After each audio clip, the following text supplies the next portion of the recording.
Hello, everyone. Good evening, good night. How you say it? I don't even know what to when you at nighttime. That was always a confusing thing. When it's nighttime, it's not evening anymore. It's night. But then if you say good night, that means that you're leaving. But yes, how's everybody doing today?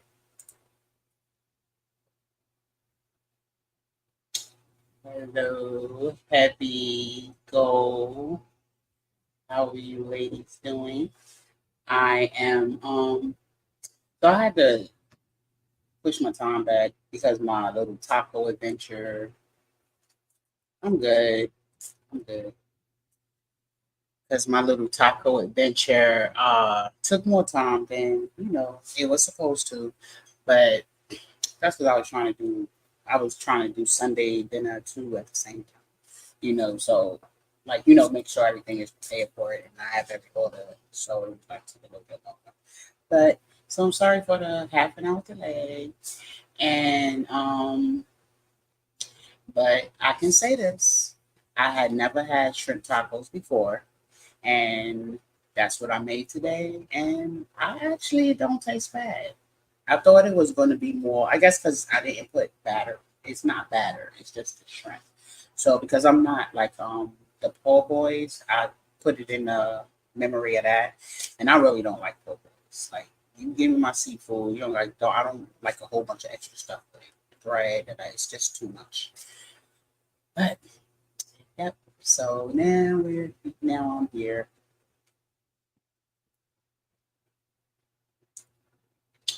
Um,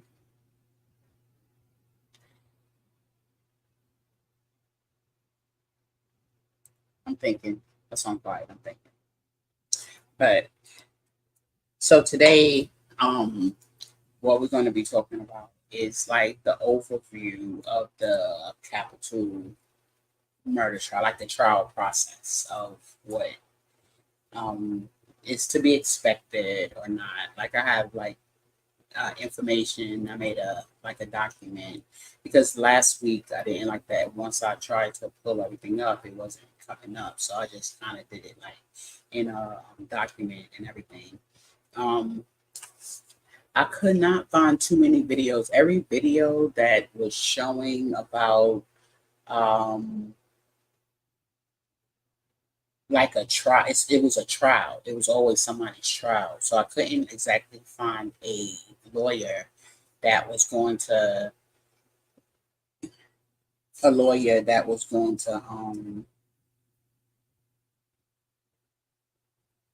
actually, tell us. So it's like a read document. So I guess I'll um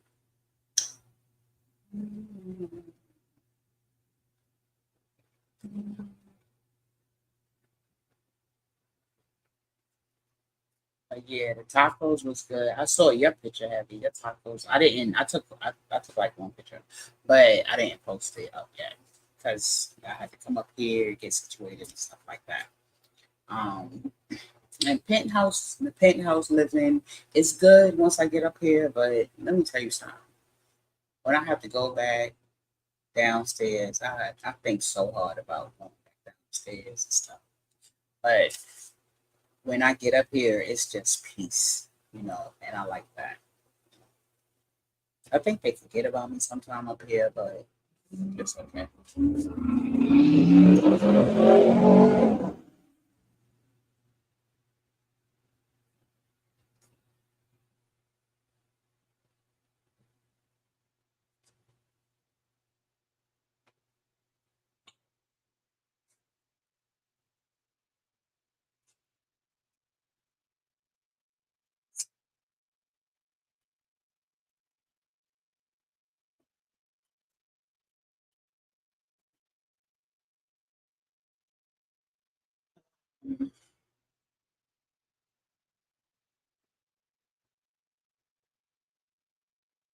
So I'm gonna say this. An update, right? I have like so I schedule like my husband's visits and stuff like that. I like to schedule them monthly, but I had him like his bringing his mom in, like sending her the link and stuff, so like go all be on the video visit. And then in the middle of that, they came up with something New Year's. like we had to do it a certain way. And so we've been trying to do it that way, but it's taken a long time. It's taken a long time to get it right. You know what I'm saying? So I feel like in the way I can email in the central office, to not him, but tell them that, hey, I'm not to tell them I'm not, why don't I see them when I'm doing a visit and stuff like that?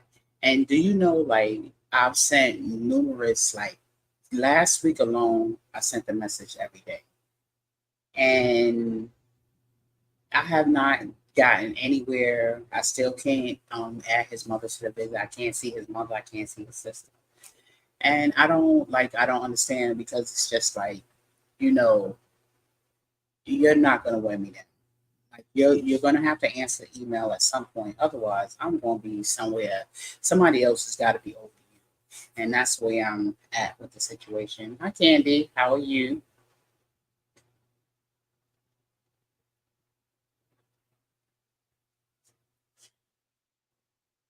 Um, so it's just like some things like that was like that's something that's frustrating, like underlying. So I pray about that's one thing I pray about every day because I know they want me to be aggravated and just be like, you know what, I can't mess with those, I can't mess with them, and that's why a lot of people in there don't have visits.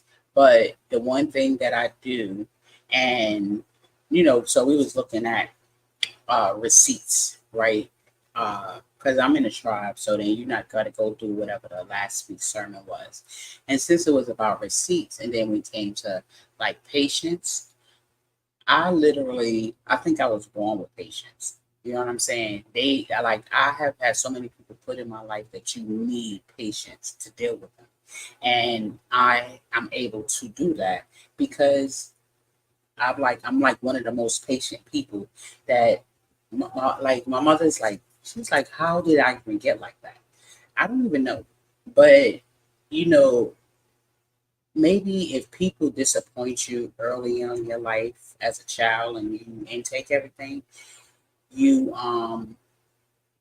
you learn like patience with people. You know what I'm saying? Because it's you can never tell. Hey Coco, how you doing? So with that, today we talked about, but what I have to work on, and I feel like this is something I have literally been working on all my life, is that when I may be I'm feeling the way, and the way I react, I want to always be able to react in a positive way. Think before I react. So that's my receipt that I'm actually working on right now. Is like my I don't even think that was one of them, but it is. It does fall under something. So it does fall under one of the the titles that they have for that he had for the receipt. So that's what like because I've been struggling this week. I can say that. So then tonight, and I was like, just to update tonight, my husband calls me, and he don't sound like he sounds very down, right? And I'm like, hey, what's going on? And then he tells me that, oh, somebody got shanked in here, whatever, right? And I'm like, what? So with that, I can tell like that made him sad and stuff like that. And you know, like and then just to know him and then just to always have to think that you in the situation for what? You know what I'm saying? And what's the lesson that needs to be learned out of this? But in all of this, we are literally all getting some crash courses on what the legal system is actually like. Because before this happened, personally, I didn't really know. Because I didn't really like it was like minor things. If you get a ticket, if you get like don't send your child to school for too many days, like stuff like that, just light stuff. But this is this is a whole different ball game. So I tried to talk to him and like, kind of lift his spirit up, but he like I could tell like that literally affected him. But I just don't know like what his thought process is about it. So I guess we'll talk about that over time if he decides that he wants to talk about it because at the same time it's a situation.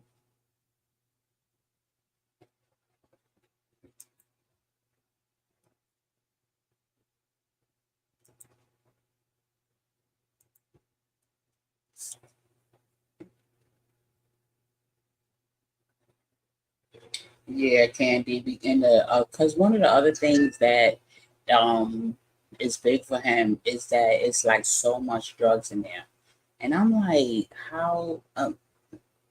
Okay, who's bringing the drugs in there? You can't tell me that there's visitors, a whole bunch of visitors, risking their life to get drugs in there. Whoever's bringing them that stuff in there, they work there, you know. So I don't understand like why that's not looked at more because I feel like jail should be like rehab, but it to him for him it's like everybody uses. The people who don't use actually don't hardly come out the cell. They don't, you know, interact with other people and stuff like that. But mostly everybody in there uses, so that's another like depressing thing for him. And I'm like, and he's like, he can't believe that all these people use, and I'm like, I can't either because it's not like they growing in there.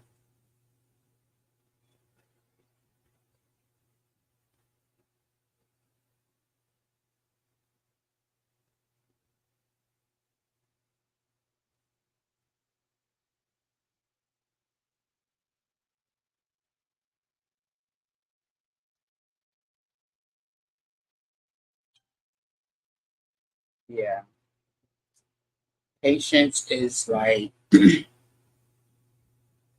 that's the one thing. Like, and I always say, and I'm saying sometimes I'm not gonna lie to you. Sometimes I feel like, am I too patient? You know what I'm saying? What when do you draw the line of how patient you're supposed to be? But I don't think there's a line. So I just go ahead on and just be patient. Hey Tita.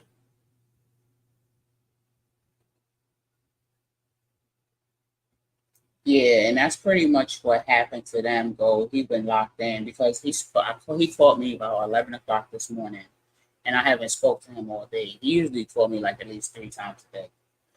But when I didn't get a call like in the early afternoon, I was like, wow, what's going on?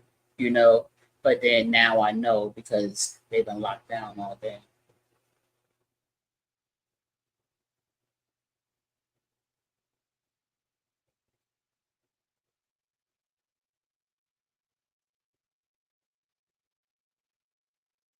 Um, he's trying to like right now. He just got his first job in there, so that helps him, because now he has something to do instead of being focused on doing nothing, all day and sitting there with these same people sitting there looking like that.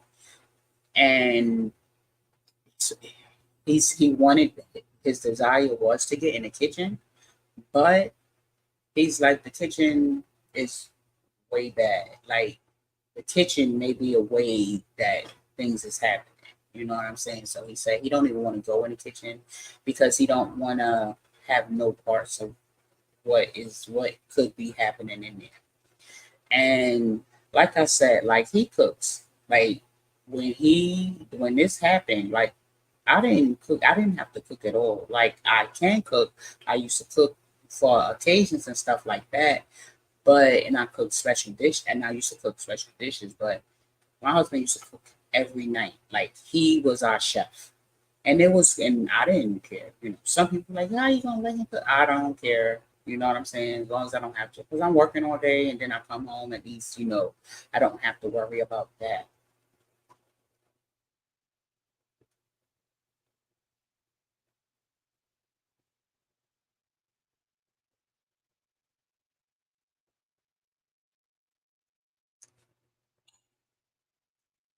Right. That's true. I go.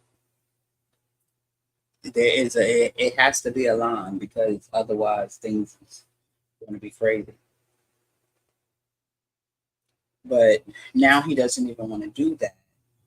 So, um, in any other program is for people who have a discharge date. So, and since he doesn't at this point, he's not eligible for anything else. But one good thing is that they have like these tiers of how violent a person is and stuff like that. And I think he's like a tier 2, which is more. It's the tier 2 is more like a non-felon type thing, So, and that's from his behavior since he's been in there. So, that's a good thing because they can, like, they literally can see he's not a violent person. Like, I mean, anybody's going to protect themselves. I don't know who's not going to do it.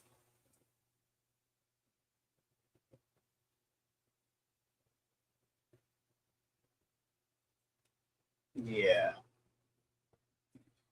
that's the same thing I said, but he was a little disappointed by that. But I mean, it's better not to even get into that situation.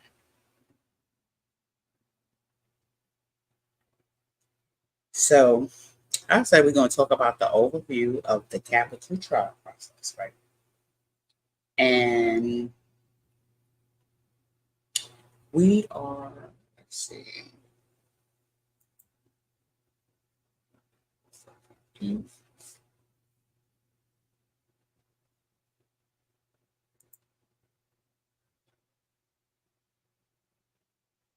oh wait,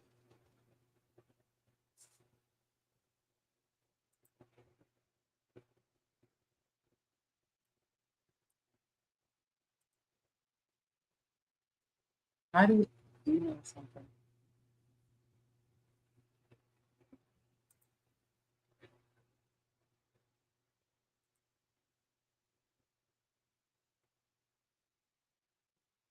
Okay, so the overview of the capital trial process. Just so you know, not every case go through all of these steps outlined here. Some states have different procedures. But for the most part, this state is a lot of this stuff is in there.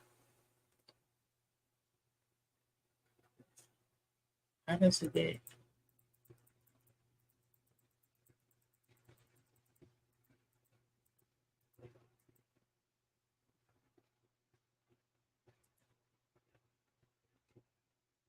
All right, so the first thing is a pre-trial. Pre-trial. Hi, Miss Gloria. How are you? Crimes that would be eligible Crimes that will be eligible for the death penalty almost always involve brutal murders which shock the community. There is often considerable pressure on the police to make that arrest and the prosecution to get a conviction. Only rarely do the police come upon such a crime in progress. Usually, they must depend on evidence gathered at the scene, the crime as possible witnesses. Police often rely on the photographs of individuals who have committed crimes in the past to display eyewitnesses who might be able to identify the suspect. Thus, even though a particular individual has no connection to a crime, he might become a suspect if he looks like an actual perpetrator. The police also use informants who hope to gain something by providing information about a particular case. Their information may or may not be reliable, but may form the basis for building a case around a particular suspect.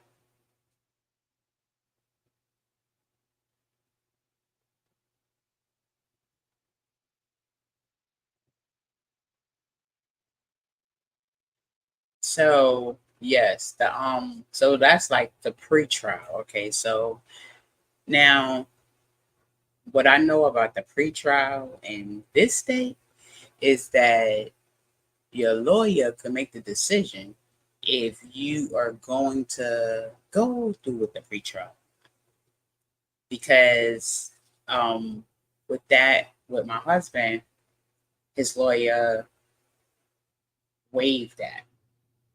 So, and the pre-trial is when you go and then you find out like what your charges are. Like that's like kind of the legal thing for you to know what's going on and stuff like that. But and that's at the time that he had the paid lawyer. So the paid lawyer waived that. But we got to remember that the paid lawyer had also been Dude's lawyer for the past 18 years.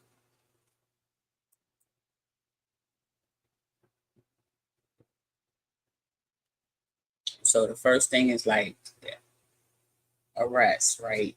He actually turned himself in. So they didn't have to come get him or anything like that. The lawyer, he went down there with the lawyer. So yeah. And then it's the arraignment, which didn't happen because in the state of Pennsylvania, if you, okay, to word it correctly, if you've been charged with the crime of capital murder, you are not eligible for you are not eligible for bail for bond. You're not eligible for bail. And but however, at the arrangement stage, that's not your charge. Like they can say this is what I'm charging you with, but it can still be argued that hey, you haven't been convicted of this crime, so we can't really go by that rule. And that's the one thing that the one lawyer he did argue that to try to get my husband bail. And when he went, and like they was always like they couldn't believe that he had brought that idea in front of them that like how do you think that he's able to get it? And then he brought cases where it says that no, this is what you're saying, he's not charged with the crime, so he should be able to get bail. Of course the judge denied it and stuff like that, but it still was a clause in there that the way it was that actually he should have been able to get bail from how the wording was worded. But like I said, they was friends, so I dated.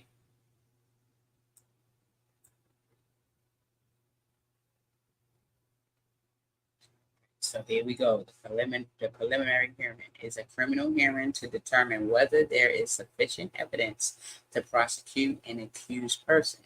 If sufficient evidence exists, the case will be bound over the grand jury review, or an information will be filed in the trial court. So the preliminary hearing as well, his lawyer, and this was the paid lawyer at the time, waived the preliminary. So like every hearing that he had that was eligible for in the beginning, the paid lawyer waived them.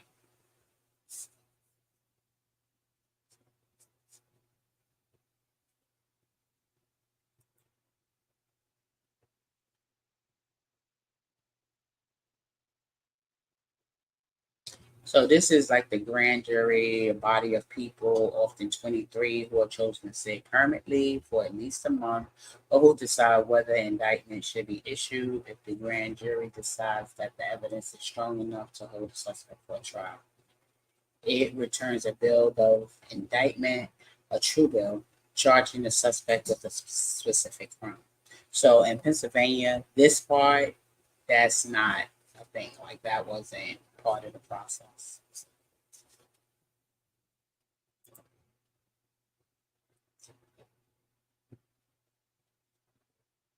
So the indictment is a formal written accusation of the crime affirmed by the grand jury and presented to the court of commencement of criminal proceedings against the accused. Now, if there was such thing as a grand jury here, then they would have came up with that. But here, the prosecutor comes up with everything. Right? So however the prosecutors, his or her, the prosecutor's imagination runs, that's how it happens. Well,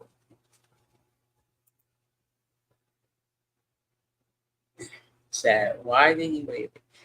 I don't. He didn't have a reason. He was like, okay. So when these was happening, the judge that he liked, the ones I told you they were friends, had COVID, so he was out. So he didn't want him to go in front of no other judge. He was like, any other judge is going to do this, they're going to do that, they're going to do this. But I'm like, well, I think he should have a chance to go, like, they can't do that. He should have a chance to go in front of any judge. But to him, the only way that he was going to get a fair trial is if he went in front of this particular judge that the trial was held in front of, held in. So, yeah, he never even asked my husband because I feel like if you're the lawyer and he's a client, though, because the only reason he was talking to me because I was the one who was paying him, right? I feel like if we're paying you, if we want to go to this particular thing, then I feel like we should be able to. Not you saying that, but he was just so like he waived it before he even talked to us about it or anything.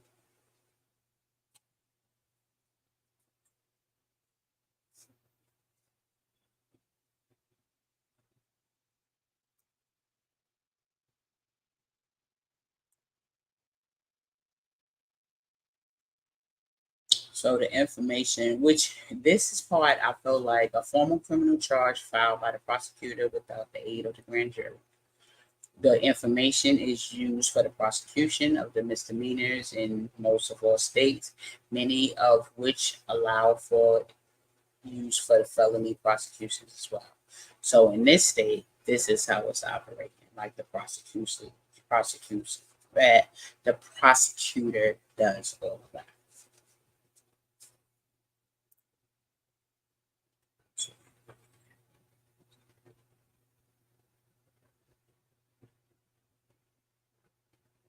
Right. So the lawyer, that particular lawyer, is like so when we went, because I went to go sue him, right? And when I went to sue him to get our money back and stuff like that, because conflict of interest, all of that. Now all of a sudden, oh, I can't because I'm not the one who's in the debt. Like, so he's like, oh, now all of a sudden, no, your husband hired me. But my husband hired you, but you knew my husband wasn't paying no money from in there. So with that being said, we hired you. So if I say like this is what it should be, I feel like this is what it should be. But that's not he like I like this him, I know we have a case against. And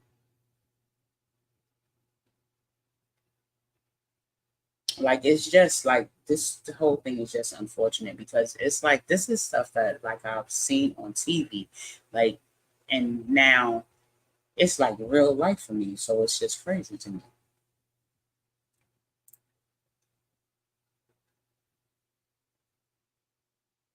Right. And that's what I said. And that's where I feel like as a lawyer, that's where his negligence was at, where his negligence lied.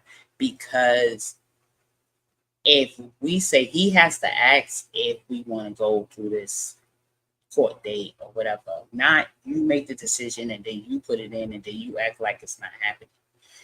So from the beginning of time, I feel like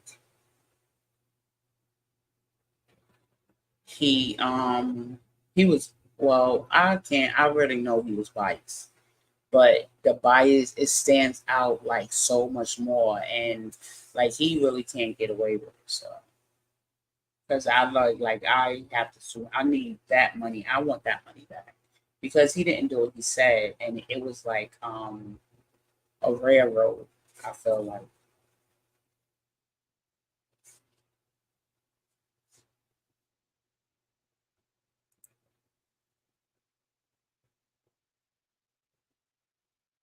So a hearing on pretrial motions and uh, a judicial session held for the purpose of deciding issues of fact of law, sometimes with witness testifying before the trial begins. So this right here is where the prosecutor, defense lawyer, the judge, they all go and they talk together, like without the client, without the person who's involved in the situation, and they decide what can be said in a courtroom, what they're going to take out, and stuff like that.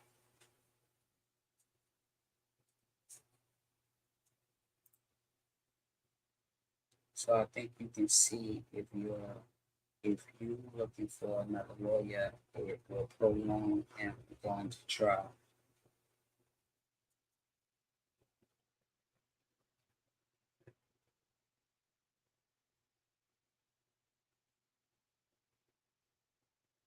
Like if ever at that time, if we was looking for another lawyer, yeah, and that literally that whole thing, like from the beginning, that whole thing was unfortunate.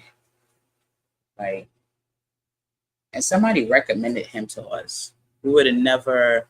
The situation just happened. Somebody recommended to us from somewhere else, and of all the lawyers in the whole town, that's the lawyer that we had to refer to.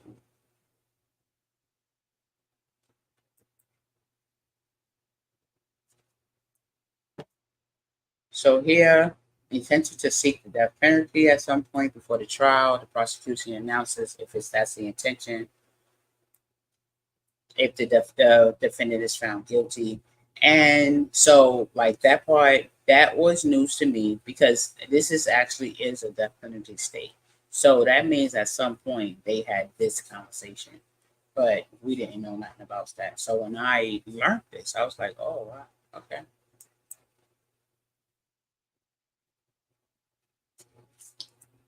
So then we have a jury selection, a preliminary examination of prospective jurors by a judge or lawyer to decide if the prospects are qualified and suitable to serve on a jury in a capital case. Prospective jurors must be death qualified, question about their ability to consider both aggravating and mitigating evidence, and render a death sentence in an appropriate case.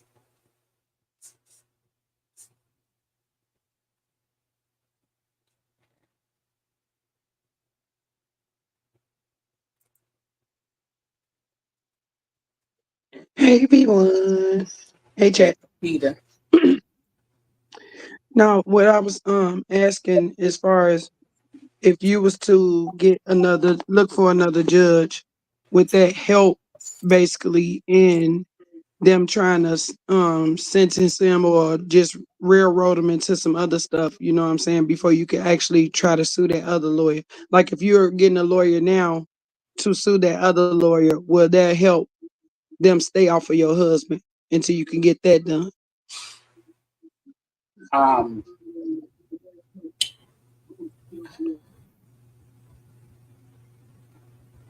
I don't know. Okay, so what I But do I'm know, saying, would it, do you think like if you was to do that route, would it hurt his case, or will he be able to wait to see if you can get that done first to help him get another lawyer to get another trial so the best thing for instead of the ones that they pick for you? right instead of his case, a new judge definitely would be more like if he had a new judge. Like if he could hold his trial out in a different county, it would be a whole different thing. But evidently out here, that's hard to do because even with the PCRA thing, he has to send a letter to the clerk's office, the judge, the lawyer that did not do him the lawyer's office that did not do him justice, and the prosecutor. So with that being said, these 4 copies is going to these 4 places. I personally don't see how this is beneficial to a person. So when does a lawyer, like, how does he get a lawyer for that? And that's what I'm trying to. But I found somebody. I made an appointment for Monday to go and sit down with a lawyer that's in this area, so that because he's going to have to explain to me this whole PCRA thing, because I don't really understand it for real. So with that, I don't think, like, it's bad. Yeah, if he gets a lawyer, if he's able to get from under that judge, yeah, we can be able to get everybody, But as long as he got to keep dealing with that judge, I don't know what we're gonna keep experiencing. Right. So if you find you a lawyer to go after, like Candy had stated before, it look like you need to be going against the prosecutors that and that judge to tie them together the way you saying they supposed to be friends or family or whatever in Mm-hmm. connection with the guy, you know what I'm saying? That's a conflict of interest. Right.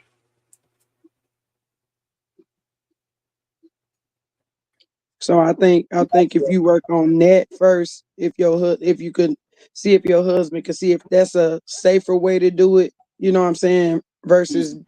then not having a fighting chance with the same judge. Right. Yeah, because like, I feel like we're gonna keep getting the same treatment with this judge, because he don't. Like, I mean, this is his friends. You know what I'm saying? Well, what about if he could put up for a transfer then? But I know it's gonna be further from you, but it might be better if it's not around the people that knew this man. You know what I'm saying? Hmm. It might be a better condition too.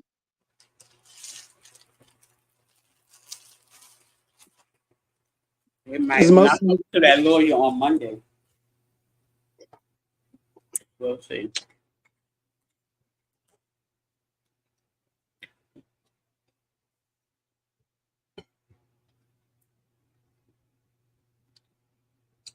Gold digger, your husband. I'm sure he felt that he and your son were in imminent danger and feared for their lives, self-defense. It wasn't even your husband's pow. The deceased boarded on the scene. Yes, and I believe that this. exactly. I believe he got it when he made that stop, right? Because when he made the stop, he had that idea in his head already. Because in order for him to tell him before they was even a block away from the location, this was a decision that he made inside. And he must have thought he was going to get, I guess he thought he was going to get flack from the people, and needed that. I don't know. But yeah, it definitely was, because he would, and that's all he keeps saying. And I mean, I see that. Like, imagine you're somewhere, and then something is happening, and and your child is there. Like, what? I mean, anybody's going to be in panic mode. Like, you know, Are all of them Caucasian? The three, and him that and the other two? the 2 other people were Mm-hmm. Caucasian. The other man that is not Yeah, here it look, anymore, he's mm-mm. It African. sounds so terrible. But like I said, it sounded like a whole setup or whatever, and basically your husband and your son was railroaded. And like I said, I'm glad that your husband got your son away from it, but for them to not even take your son's statements, twist his words, and these people not even speak up on he actually hit him and had the gun and he fought him for the gun. Like that's all he needed was them to say that he hit him, that he hit him, they tussled over the gun, and that's what happened. You know what I'm saying? Like I don't see that's cutting fucking dry. So it But just all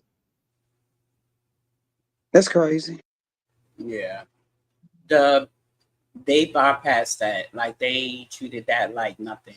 Um, so I'm going through, like, we having these shows to kind of help like open up whatever questions you may have before I even start the transcripts, right? Um, I personally have been reading, I'm going through the transcripts now.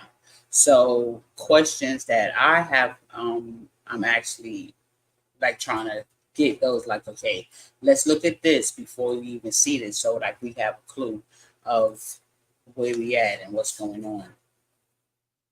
And I keep asking, and I'm trying to ask them, I wonder how do we get a different judge? You know, and at this point,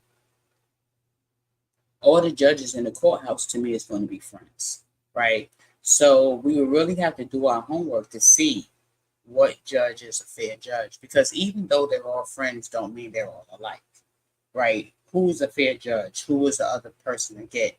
So the judge that was actually taken over while the man had COVID, he seemed to be more lenient, which is why I believe that lawyer didn't want my husband to go in front of him, because if he did, then I don't know. He may have like came up with a thing that he could have got bail, and I don't think that lawyer wanted him to get bail, although he was a paid lawyer.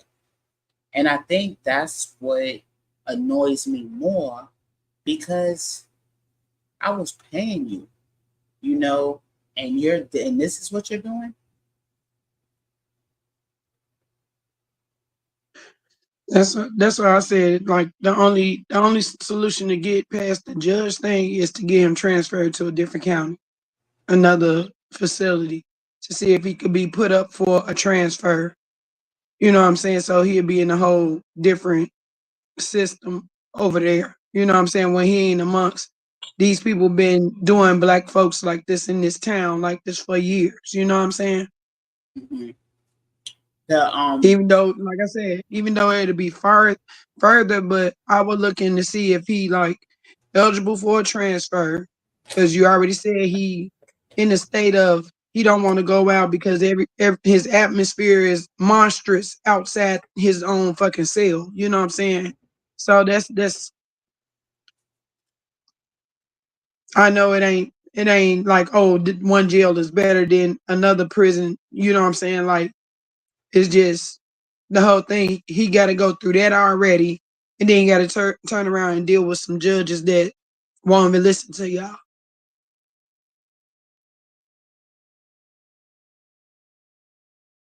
Right, I agree. But the one thing too about the PCRA is federal judges, and they are not in this county. But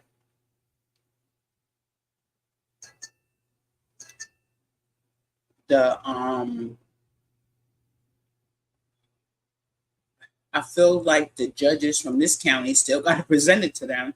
So like I don't even know what that looks like. You know what I'm saying? I don't think that's why I have to talk to. That's why I made the appointment to go and talk to somebody, because I kept, you know how you say, they say, oh, you get a such and such a referral, an hour, whatever. So I put that in, and nobody is it has called back yet. I don't know if their cases is that far back that it's taking this long to fall back, but I'm like, okay, maybe if I go there, then they have to talk. So, maybe the convenience is me staying home and waiting for a phone call. So I'm gonna go out there and, talk to somebody in person so I can see what's really good, what's really going on.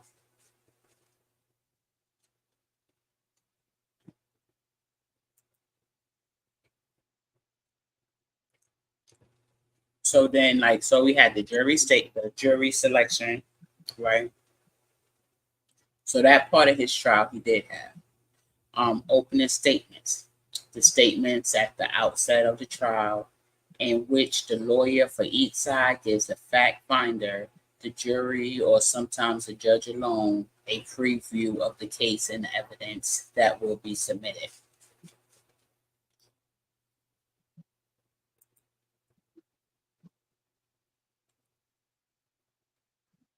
So the prosecutor starts.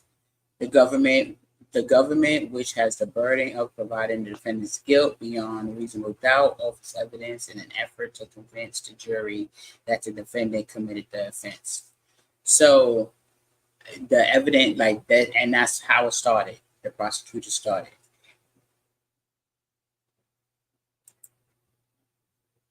But an imminent danger, but an imminent danger was in real time. It was in danger that happened as a result of a planned out crime.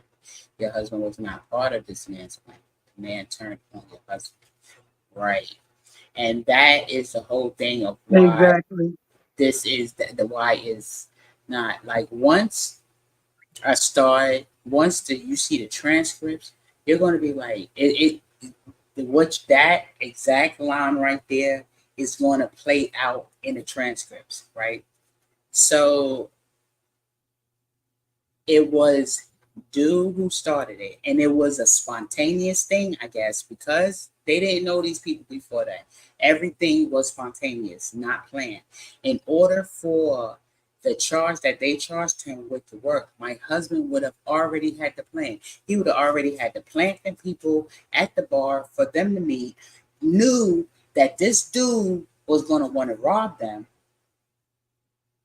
but like, and this is all stuff that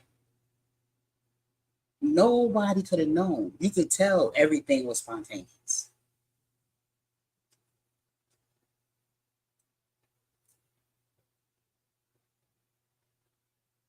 And then he turned on him, and I guess because he dude was more known, because like I said, he had an 18-year relationship with these people. Like he been in and out, and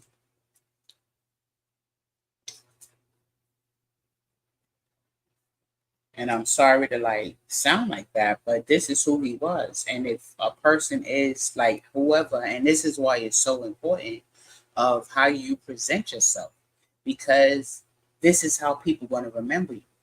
Like I can't remember, and I'm sorry to say, I can't remember no good out of this person. So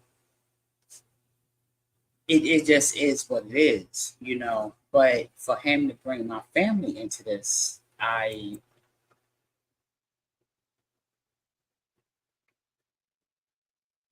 yeah, I got their names. I don't know that. You know what the thing is? I don't know if it's legal for me to approach them, like, and how would I do it? But I'm gonna figure that out. No, not for you.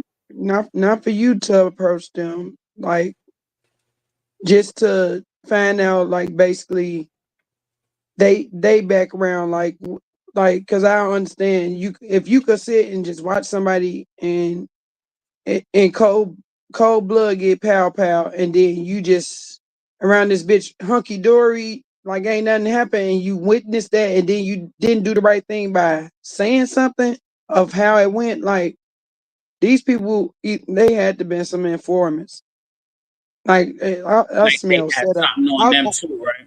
Yeah, exactly.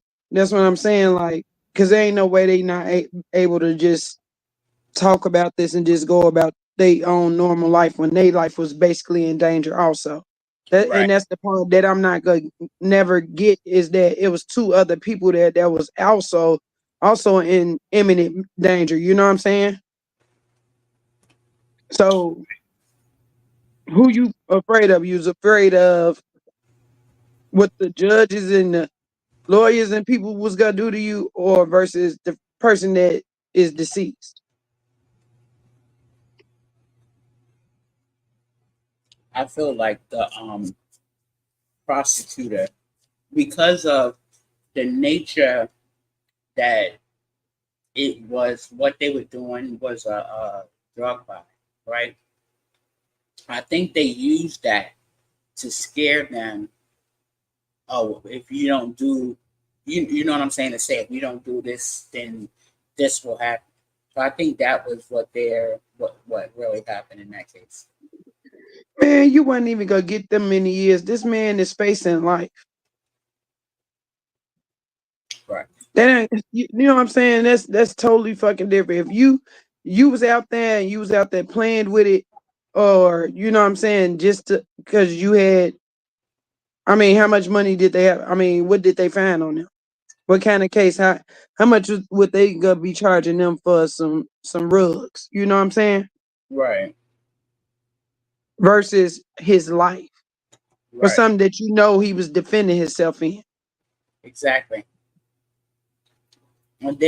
And then for me, you can't like I wouldn't even be able to live with myself knowing that. Like that's how my conscience operates. And that's how mine's working. That's I what feel I'm like saying. these two for them not to even come out and say anything, whatever, whatever. These is like two conscienceless people. Like something is wrong because like me, like that prosecutor could have stood up there and said whatever he wanted to say. Oh, I need you to say this. You gonna say that this is how it happened. Like try to guide me on what to say. Personally, once you had put me under oath, I was just gonna sit there and tell the truth. He could have said whatever he wanted to say, but but yeah, it's crazy.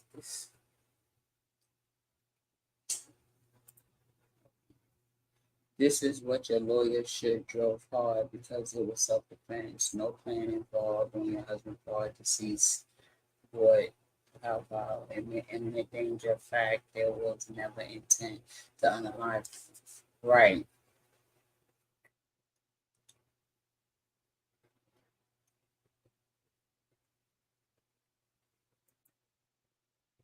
Yes. Where are the two witnesses? Did the lawyer get subpoena for them? The two witnesses was on the stand for his lawyer in his unrelevant attire did not. Okay, you know what? I'm gonna have to change that because I just since I'm reading the transcripts, he did drill the guy. He didn't drill the girl how he should have, but he drilled the guy. And the guy step flipped his statement, different said something different because you know why? A lie is hard to remember. You're not gonna remember a lie. Your story gonna change every time. But But if you why he ain't drill the lady then? Because I would think you would try to break the woman first to make sure, you know what I'm saying, up open and closed case, you know what I'm saying? She gonna tell okay, the truth the first time because she gonna be scared. You know what I'm saying?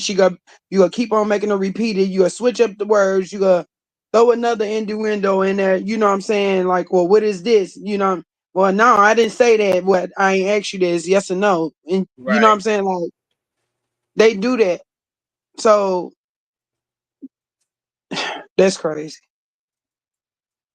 Definitely need a new judge. But But I you said think, huh? that part you said right there. Mm-hmm. They just did that was not what happened at all. And that's what should have happened. Like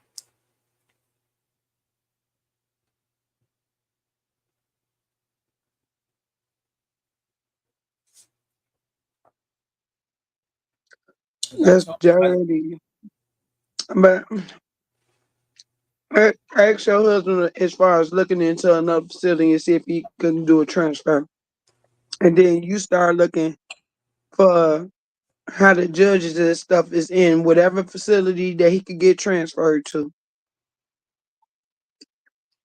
I as think far as finding another judge. what I just said I was going to do because I said I was going to Harrisburg, so I'm gonna just plan that trip because Harrisburg is where like the federal judge sit, um, the or all like Congress, like like the all the people that supposed to make decisions, but they don't be doing a good job of making decisions. That's where they at. So I want to go to Harrisburg and I want to talk to them and see, hey, do you know this is going on? What's your reaction? Like, what's your this? Like, I have to like really just do some different stuff right.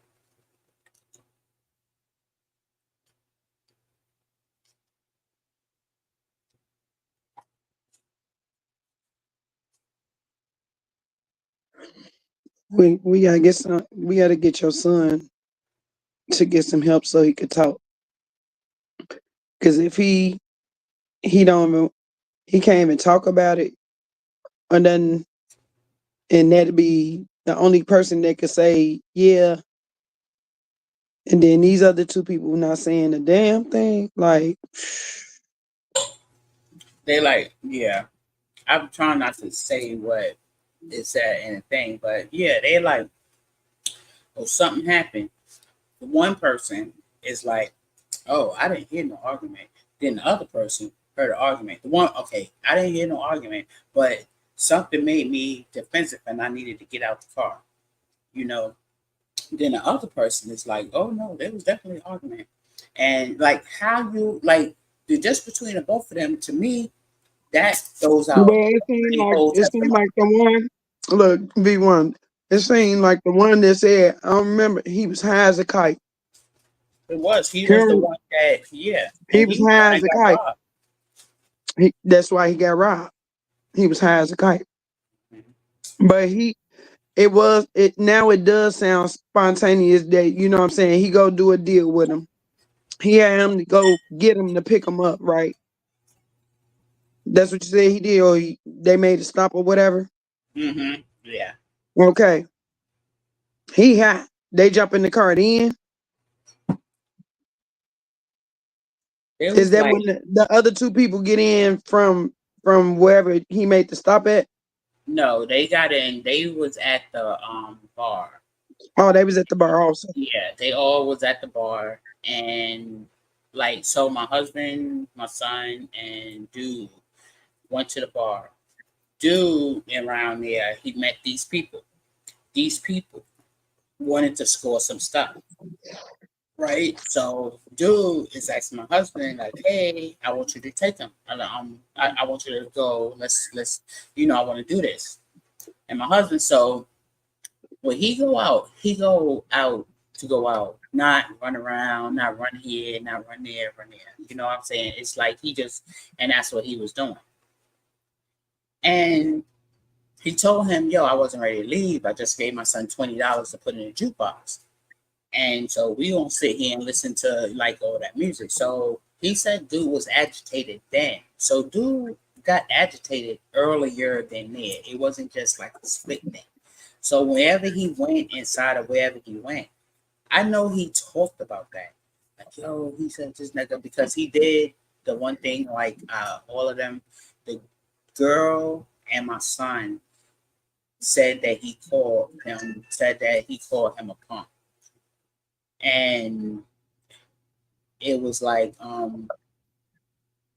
so once he called him a punk, so he had already had the conversation with somebody inside because he was already revved up for whatever was going to happen between him and my husband.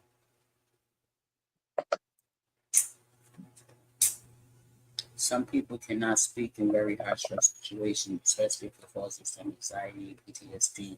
They should be allowed to give their written statement. So I'm gonna say from Dude's statement, right? And me being a professional, Dude definitely suffers from anxiety.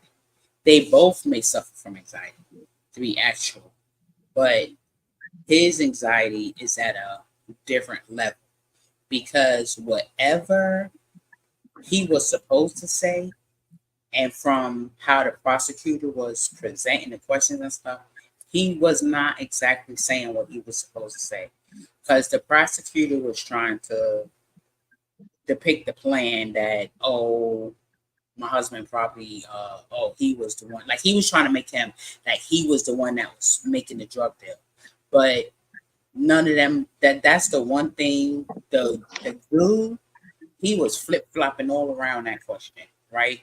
But the girl, no, she was solid.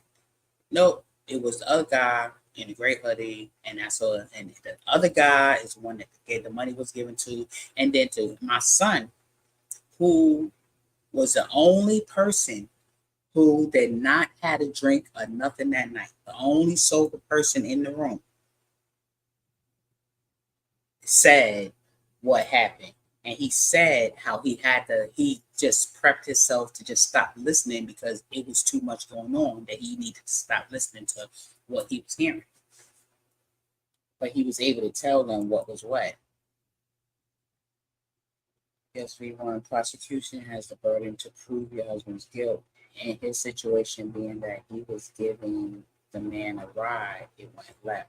Wow. Did they find, how did they find him guilty? Because they prejudiced. It was, honestly, if somebody was to come to me today and said that they paid those people, I wouldn't be surprised. And even though we all know it's illegal for that to happen, but I wouldn't be surprised because there's no way that they sat in the same room that I did and got the result that they got. So I feel like it was definitely, it was my husband got railroaded, and I know that. It's nothing they can say whatever they want to say. He was railroaded.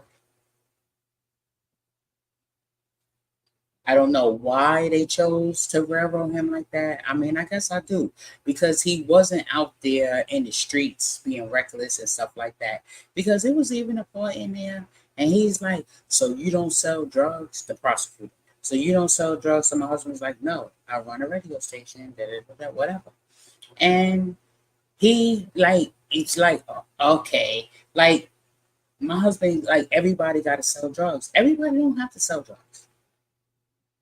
Some people actually have gifts. Some people have actually have things that they can do. But I don't think this man ever met any of that. And because he want to put people wherever he want to put them, that's the problem.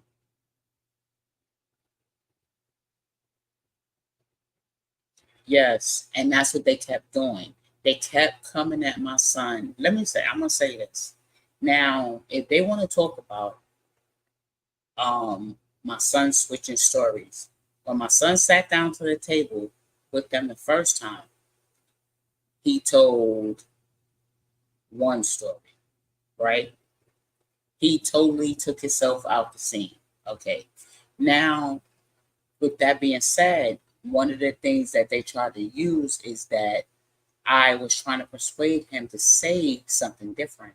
When if his lawyer would have just ran a whole stream of text messages, that would have knocked them out of what they was trying to prove. But his lawyer didn't do that. So the next message that would have proved that would have knocked whatever they were saying out, that was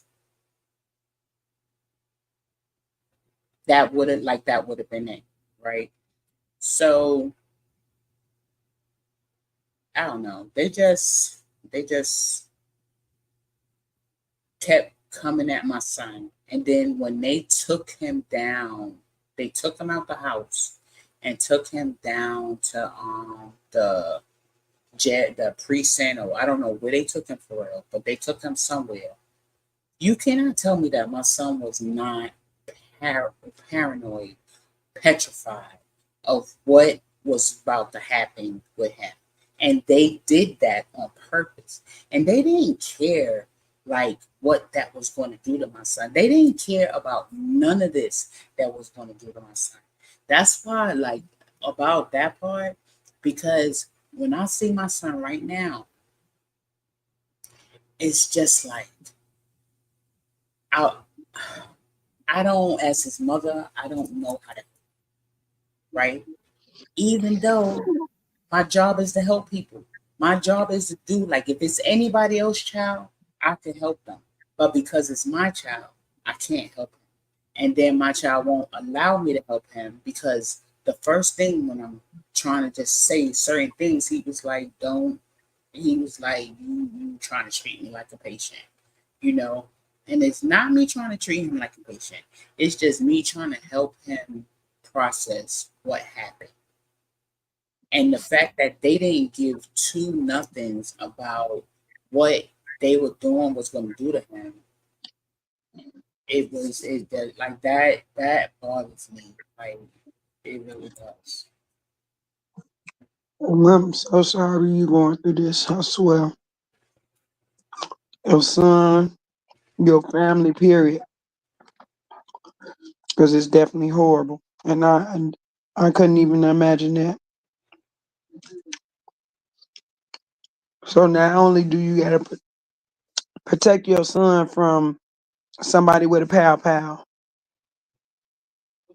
You try to get them away from it, and then the prosecutors is just eating them alive. Like, you that ain't what happened. You know what I'm saying? And you was there. You're the eyewitness. Right.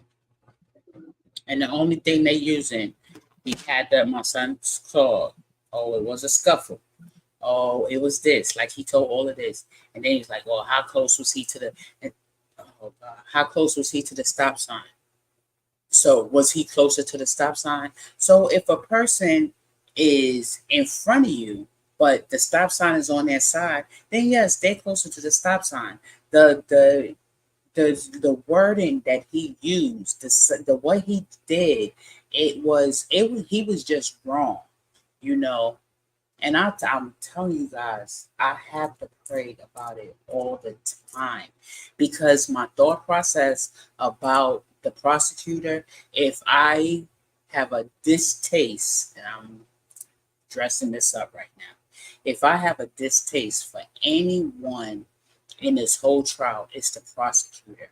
And if it's anyone that I want people to see that this is not a good person, this is the devil's child until he changes and know God, this is not somebody that needs to be in the legal system because he does not know he's in there for the wrong reason. I literally have to, because I don't like to think bad about nobody, but if I dislike somebody so much right now that I struggle with, it's the prosecutor. And I'm sorry to have to say that, but it it's just that I can't help it, and that's why I pray about it because I want to help. I want the help. I like ask God, please help me not feel this way because you first of all, like my husband, yes, but my son, like how are you gonna break my son like that and be okay and think it's okay? They all knew the deceased and he was a menace to the community. Rap sheet proved that part.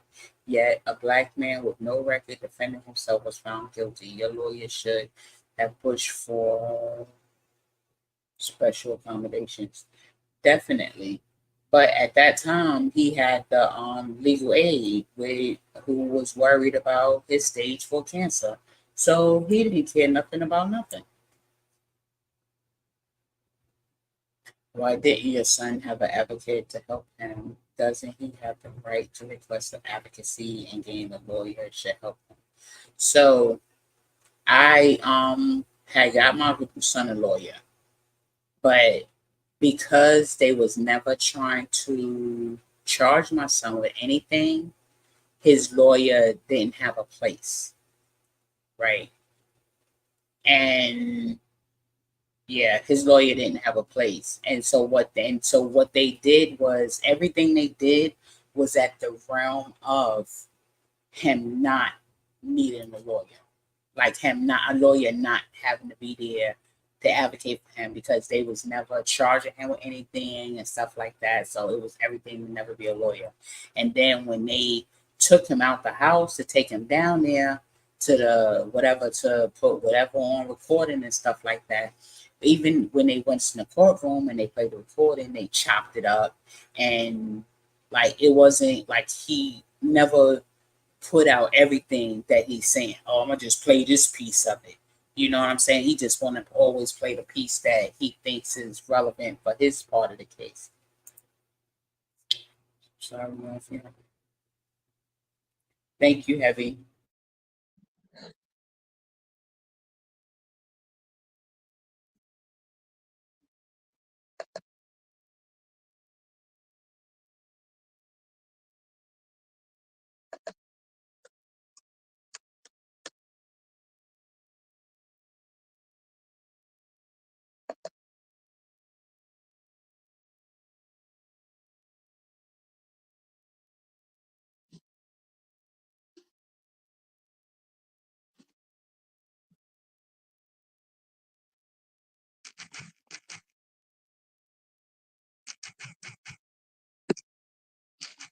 Big one, you there?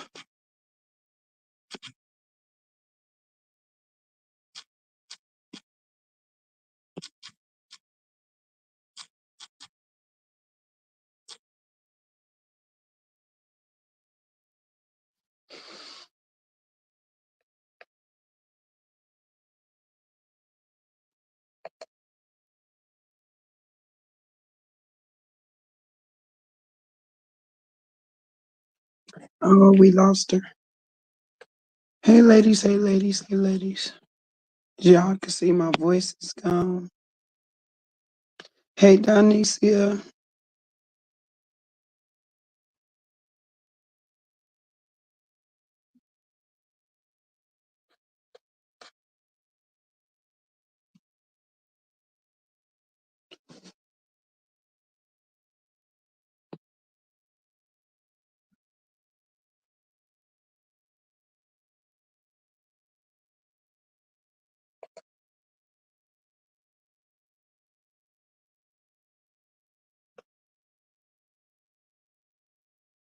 What's my V1? I can't even talk, y'all.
I don't know what happened to our sister V1. I'm trying to preserve my voice, y'all.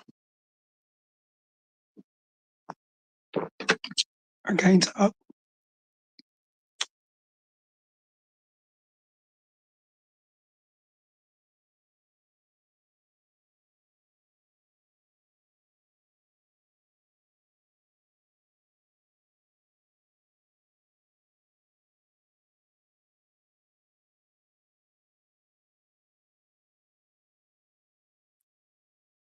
I'm back. I don't know what happened.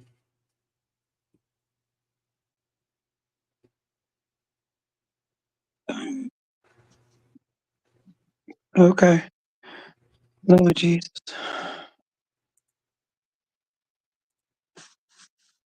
I'm back. I don't know what happened. I was about to read the comments and then I So look you back. I'm like, oh, she not on the TV no more. Okay.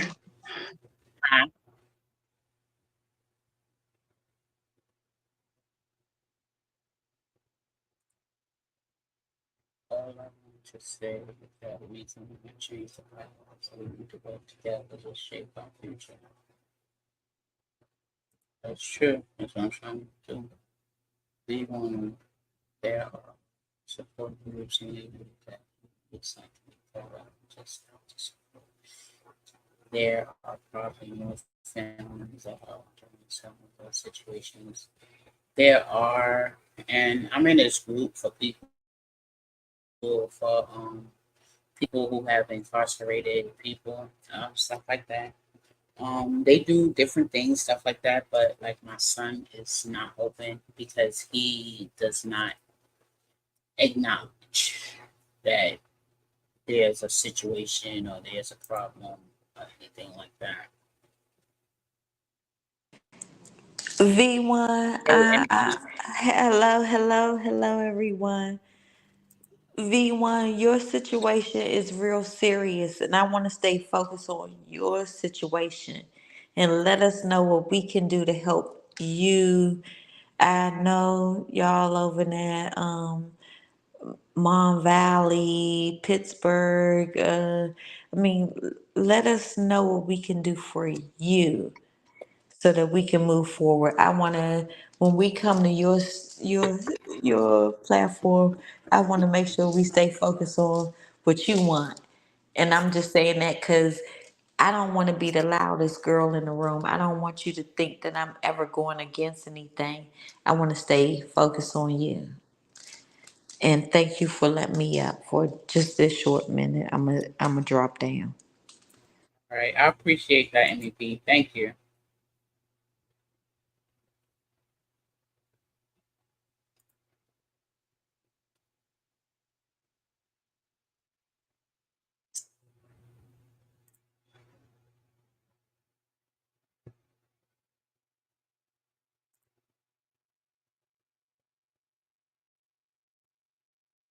So, so go digger. Yeah, I've been looking at that and stuff, and trying to see if I can kind of sneak him in there, like kind not sneak him in like that, but get him because I feel like if I could just get him through the door,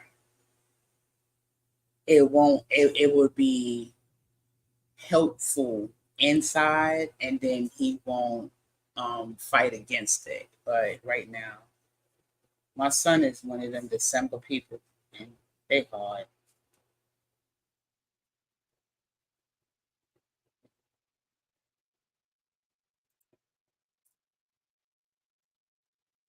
So we're gonna say looking into the process of, and I thank you, and that's like what I ask. I just ask for prayer. Cause with me it's prayer and guidance. I don't want to do nothing past what God wants me to do, and I just want to keep going. And and that's why I was like, and that's when I was like kept praying about it, and then it was like, okay, I have to do the shows every week. So I got that message. So that's why I was like, okay, I have to do the shows every week, and then I'm trying to come, hey, what we gonna talk about this week? But I'm trying to get the everything downloaded. Since I'm not working, let me tell you something. If I was working at somebody's job right now, these things would have been scanned in. But right now I'm not, so I have to do it. I have to look for the open door to get it done properly.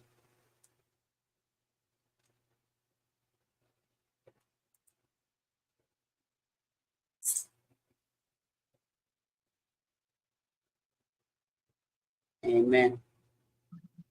Amen. I don't know what my voice done went. V1. I couldn't even talk. I I still see can't. what sound like it's running away. Yeah. So we was at the prosecutor's case, right? So after the prosecutor talk, so since I was sitting there, now I know how that goes. So the prosecutor, they call all their people, that, and once they call their people, then that's it. Then the defendant comes on, and then the defendants offer the evidence to rebuke. So this is the defendant lawyer. This is their job.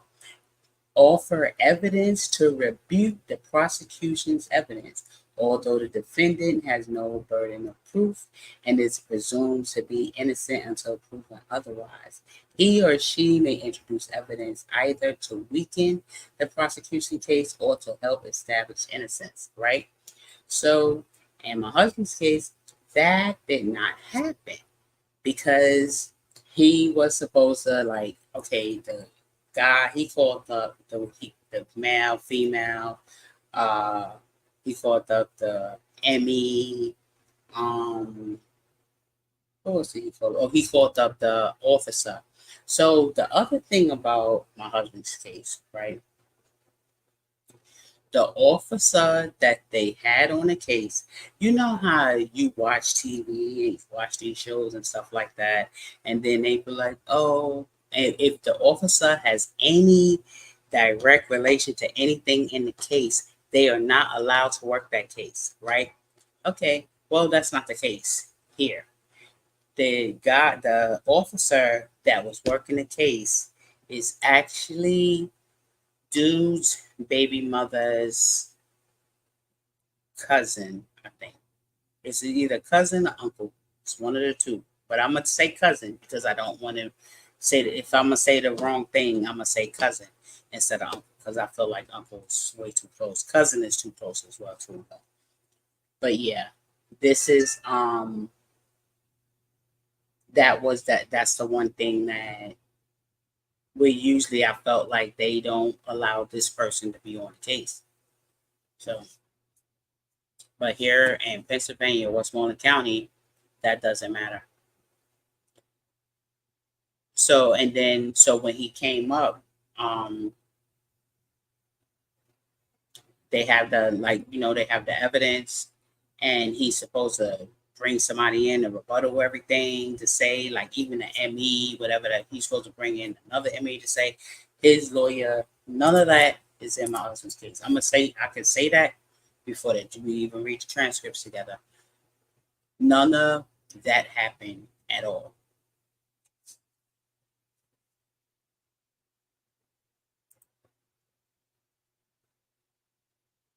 So then we get to the closing statements, the final statements for the judge and jury before the deliberations begin to decide the case in which the lawyer for each side asks the jury or judge to consider the evidence and apply the law in his or her client favors. So as you see, so with this, they had to apply evidence. So you have to, like, okay, they needed some evidence to say, hey, he planned this in order for this to be that charge, right? We'll see. That's a wonderful step. You want to keep taking one step in front of the other. God bless his obedience. Thank you, Gold Digger. That's and yeah, and that's what I'm working. Um,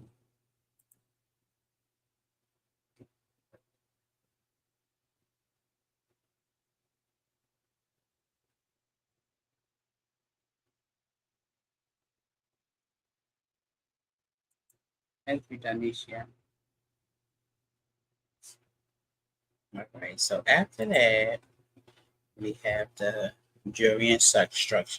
So this is where they tell the jury about everything, the direction, guidelines that the judge gives the jury concerning the law that is applicable for the case. So that's like them telling them like, and I'm gonna say the judge told the jury this about all the levels and what it took to all the levels and what it takes to say this and say that. And what it's looked like if you pre-plan and capital murder is definitely pre-planned, right? How we all everything going to show that there was no pre-planning here.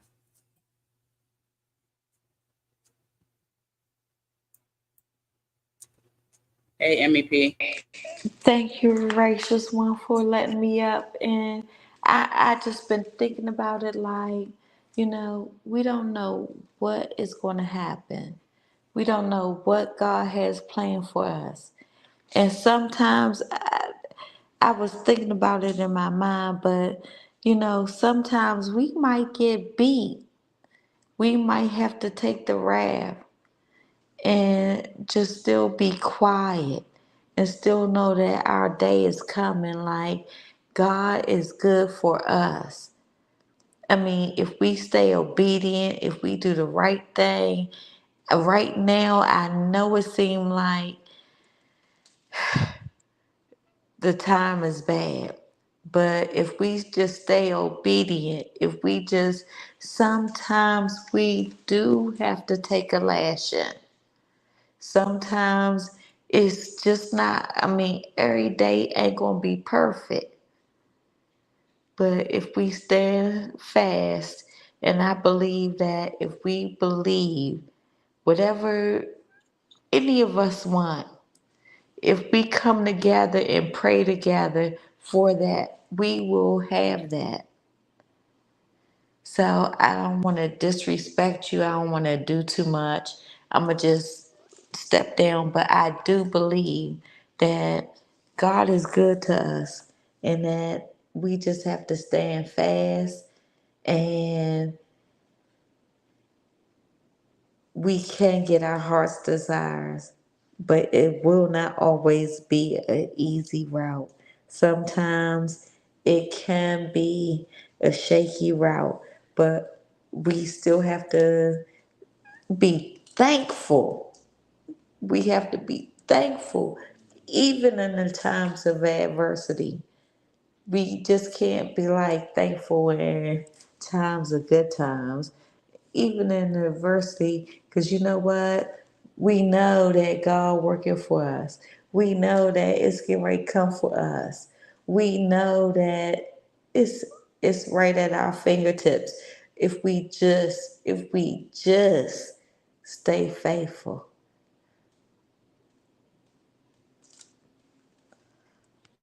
That's true, and that's what we have to be. We have to be faithful because we have to go by like God's will.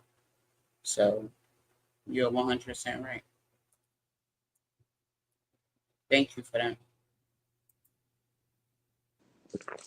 Thank you for letting me speak it. And I love everybody. I don't want nobody.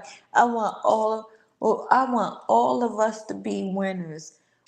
All of us. None of us should be a loser. What all of us are all winners every day, every day. And thank you for letting me. I'm gonna drop down.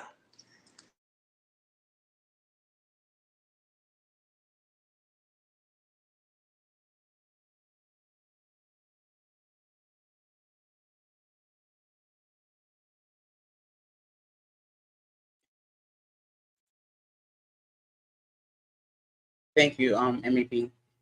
Set up, railroad it all. Yeah, that's what. But and that's the way I feel. But you know what I don't understand is that you got somebody that's not out in the streets, somebody that's trying to do the right thing. You know what I'm saying? And I think that's the problem with that specific community is that the African Americans don't stand up like that. So with that being said, they were like who are you to be doing this? Who taught you to do this? Is stuff that they don't know how to do, so they don't even see how it's working. Because when we like go through the transcripts, you'll see like the prosecutor, he downplays so hard what my husband like what he was doing for as his job and stuff like that. And it was like it Yeah, was but just it was like it was jealousy though. That's why I'm like, as far as looking at like I'm looking at the whole broad picture, V woman. I'm like, find out what that other company is that's in these stores now, because it looked like it was like, oh, he had a whole idea, something lucrative that was working for him. The people enjoyed it, and they ain't know no parts of it. And oh, he just must be a drug dealer or whatever. You know what I'm saying? Like, straight just took his life from him, set him up on some shit. Wasn't expecting the man to get pow. You know what I'm saying? And unalive, but he got his kid with him. It was like it was an inkling in him that he needed his son to go with him because y'all had y'all thing, and he was like he didn't get to talk about something or whatever. You know what I'm saying? He still had somebody that kept him comfort because even after y'all went through whatever, he was still out there like, oh no, I gotta get my son away from here. because I feel like, and that's what it was like. It's like if we, because of whatever like had transpired between us earlier, and then it's just like I I honestly think that in his head he's like, oh my god, I gotta get this boy home to her because he didn't want to hear my mouth about that because I was real cool like earlier I was like I'm going to sleep. That's it, you know. So I didn't want that. Hi Katina, how are you?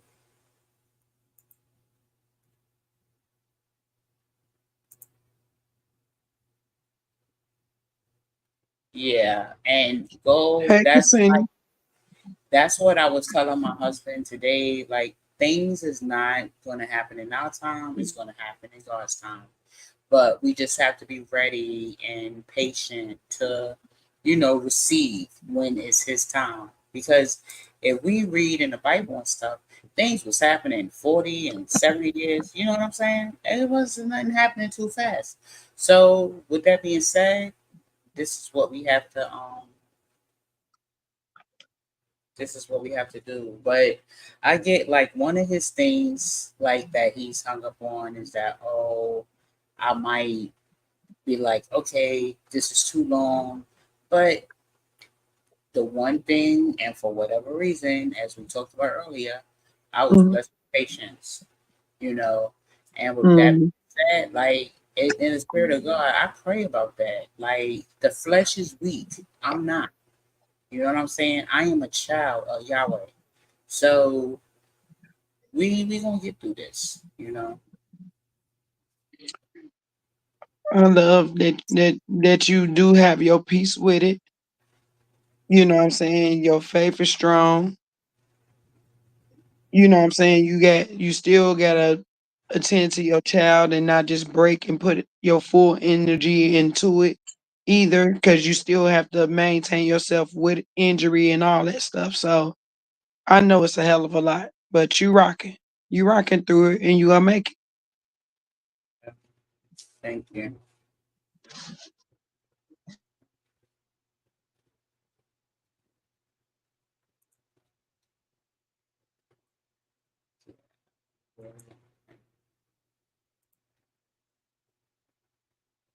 MEP, pray. All I need for real, I need prayer. Or I need the right person to come and be like, you know what? This is what we did. This is what it is. This is like because let me tell you something. For a powerful lawyer who's just starting, or a lawyer who has been seasoned already, either way, for them to take this case, it would increase their career. Like how many people would want them to help them after that?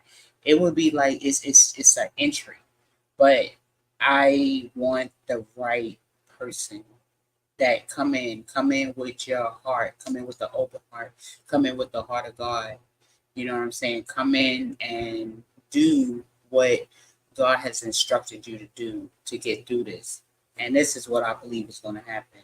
So for me, I just need prayer for real. But But the other thing we gotta focus on also praying that they do the right thing. Even right, that we gotta pray for the enemies. Like everybody say, how can you pray for your enemies? How can you gotta pray for everybody. You pray they be released from all their wicked ways. You know what I'm saying? yeah, And and they walk the right path to do unto righteousness of being under God. You know what I'm saying? So mhm, you're right, that's all you can do is pray. yeah, you're right. And that's all. Like that's what helps. That's what will help me. That's what I need. You know what I'm saying? And the thing about prayer is it's free. So please pray for me. Your husband, Mhm. what he love as a profession, no matter the picture the prosecutor tried to paint, he is a good person, and that bothered him. Yes, and it could. Oh my goodness, it bothered. But that's what I don't understand. Don't in this world, don't we want to see black people doing? Okay, forget. I'm gonna forget the color. Don't we want to see people doing positive things? You know, like Yeah, What? but you look at what color they is and they is. They don't the whole thing is sad they don't care. Like it's playing out with these Diddy cases and all these other cases that's going on. It's all wicked. You know what I'm saying? They showing us right now the judges, the prosecutors, the royals, everybody is part of just that. So just imagine each state that's red or you know what I'm saying? All these states is like that. Even here. That why you think it's so many hangings and stuff like that that you know what I'm saying y'all don't know about because they only keep it in this state.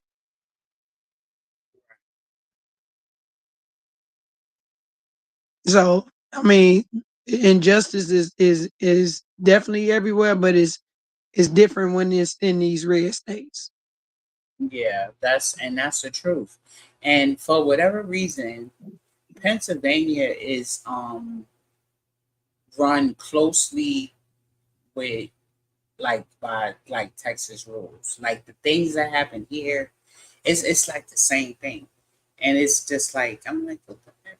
When I'm in everything because at first I couldn't understand I was putting in certain things and it would come up.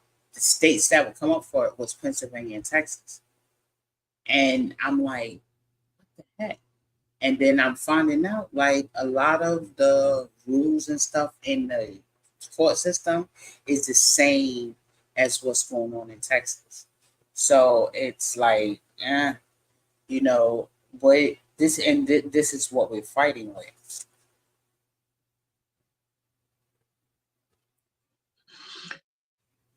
I mean, even like with the January 6th stuff, they red state they allowed that to happen. That wouldn't have never happened nowhere else. You know what I'm Hmm. saying? They let it happen. Like they say, oh, they tear up their own town. They tear up theirs too. You know what I'm saying? Like, but they do it for to say we're overpowered. We can tear it up. We just some brats right now. We just finna fuck it up and scare y'all. Show y'all we'll even do this to our own stuff.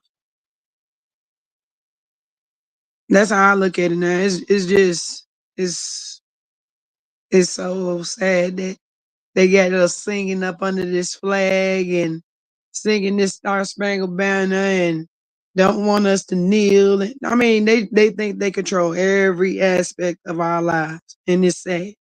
And they hate that when we do get into these powerful positions and you get too high, or like your husband too high doing something that they didn't know about. They didn't know how to capitalize off of it until they watched him. Oh, they critiqued him all to you know what I'm saying? You ran down who your husband is. They know who he is. They watched him. Dude was friends with him. He know. I mean, he didn't inform it. It's so many different things that is just fucked up about the whole thing, and it's really sad.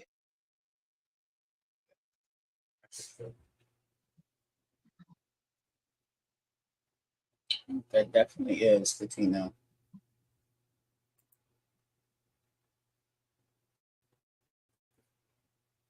Honestly, Danisha, when you had said that, I think last week before, I think it was last week, maybe it was week before, I'm not sure. But when you said that, you did like I kind of used that, like I put that as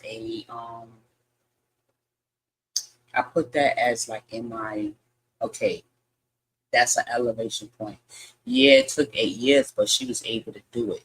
You know what I'm saying? And that's the whole point about it. So I just gotta stay healthy and abide by God's rules so that it can happen. And I'm pretty sure that's what your grandmother did, and that's what's happened. So I thank you for your story because it is like honestly a piece of what I'm looking at as a positive thing. Like, okay, this is going to happen. You know what I'm saying? I felt like that. Like that was when you told me that.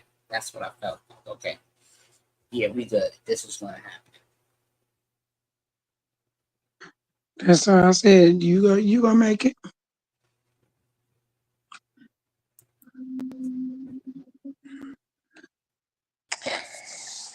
Thank you for letting me up. One of the things I want to say off the top is I have no win or lose in this, right? All I can do is support my sisters. And I just want to support V1. V1, let's just stay focused. Don't like nobody say nothing. V1, you just stay focused on what you and your husband need to do. If, I mean, you got me, you got Cassandra, you got a team behind you if you need some support that can help you with that. But you don't need to be over here, I mean, I'm not trying to say nothing bad over here. I just want your husband, I think y'all can move forward. I think y'all can be winners. I think that if you just stay focused, and I think y'all can like make y'all stuff work. Your husband, if everything went down like you said it went down, I mean, we can be here, we can support, and it can be a small group. And it doesn't have to be anything else. We just need to be focused on that for a minute and get the, I don't even know what to say because y'all know y'all be making my stuff bad. Y'all be like, oh, she was. I mean, but I'm here to support you, V1. I'm here to support you. I think that y'all have a good cause. I think that we just need to like quiet the noise. It's only about y'all at this point and making sure that y'all are okay, making sure that y'all get through what it is. And whatever I can do, it doesn't make sense, but I'm very, um, I think that y'all could be okay if we just get the right people in the place. And that's what I would want to stay focused on. And I'm going to shut the fuck up because y'all know I be saying too much. Thank you, MEP.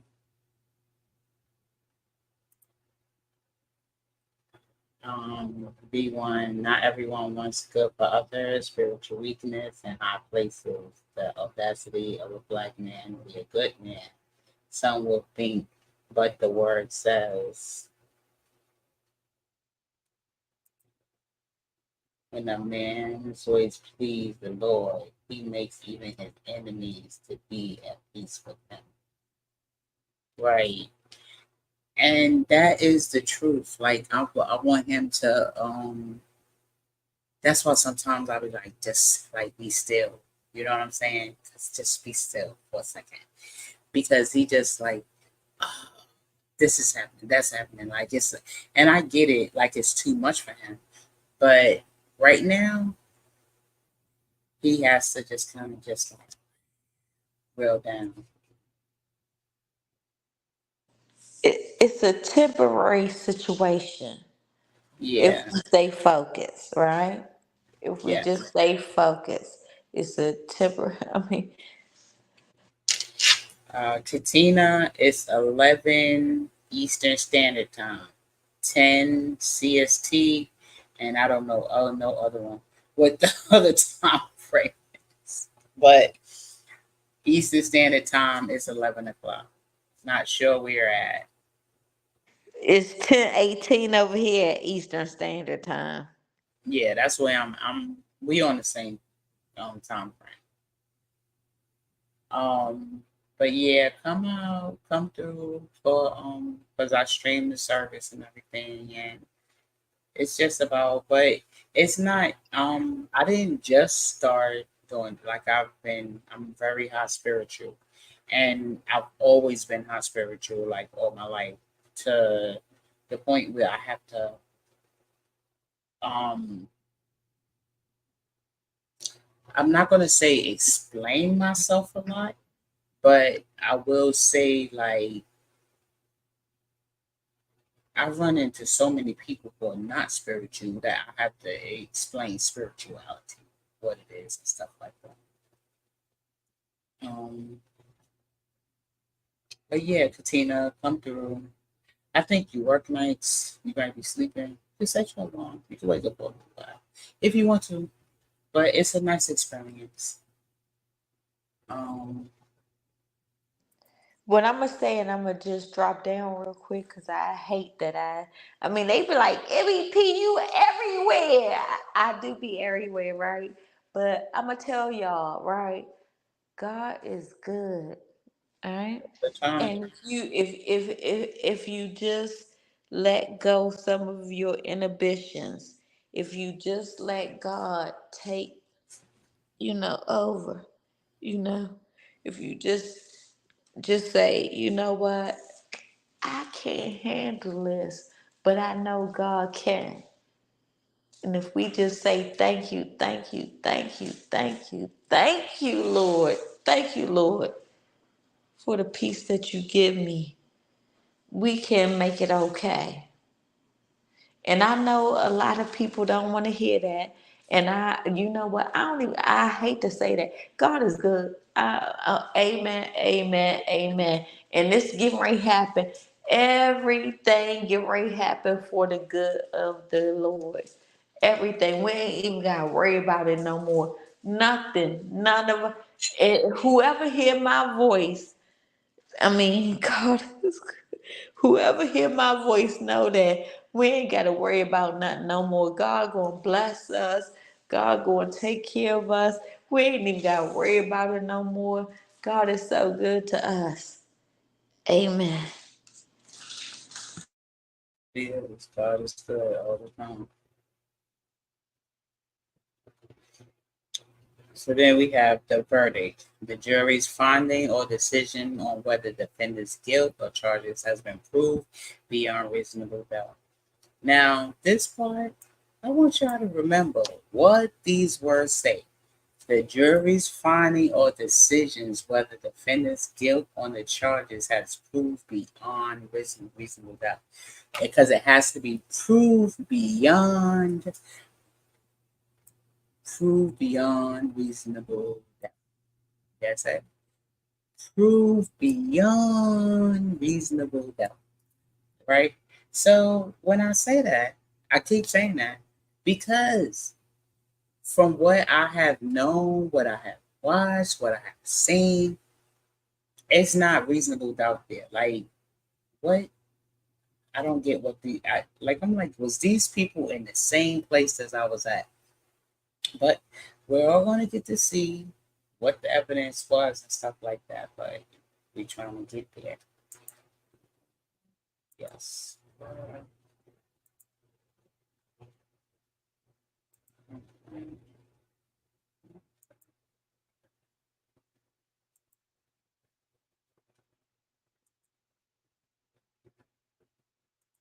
Thank you, Katina.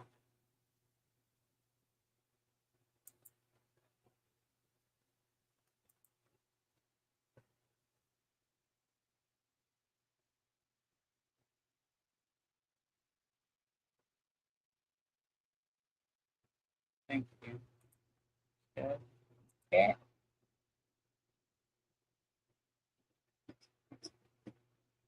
Okay. Um. All right. So yeah, that's the verdict, and then we have like aggravating circumstances. I'm not sure. Okay, facts that make the crime worse or more serious by such circumstances as the facts of the crime and some defendants prior to criminal record, etc. Some aggravating circumstances are very specific. The murder of more than one victim, other aggravateds abroad. The murder was committed in a hideous, cruel, and atrocious way. So one thing we know from last week's show that they did look at that because they had 10 shots. Um, although when When we look at the um when we look at the trial docs, you will see like none of the witnesses said they heard 10 shots, right? Which means that I don't know if it means that. I can't even say that. But from what I've been looking up, it says that there could have been a default within the weaponry, which my husband wouldn't have known. But it happened the way it happened. Mitigating circumstances, facts that do not justify or excuse an act or offense, but may reduce the degree of moral capability, capability, and therefore reduce the penalty. Examples include mental impairments, deprived background, etc. But in this situation, I think it also includes because I can't even think of the name right now, but there is a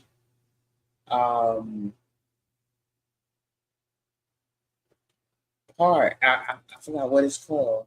I'm gonna tell you as soon as it pops in my head. Where if somebody attacks you while you're in your vehicle, in your house, or your person, that you are, it doesn't matter, you are able to predict this. You are able to protect yourself. So with that being said, which I talked about, my husband was driving and he was punched in the side of his face. The prosecutor, he even downplayed that. Oh, was you driving when it happened? Like to the point where, I'm gonna tell you guys, I literally had to pray. Y'all gotta pray about this so much because maybe, I mean, people don't usually get punched in their face while they're driving, but I imagine getting punched in my face while I'm driving, right? All bets is off for me. You know what I'm saying? If that's the case, because you can't tell me you're not trying to take me out.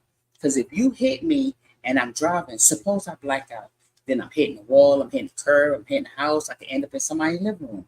You don't even know. You don't even care about what happens to you. You don't care about what happens to me. Because if you're going to do that, yeah, you violated. So I don't know what they expected from that.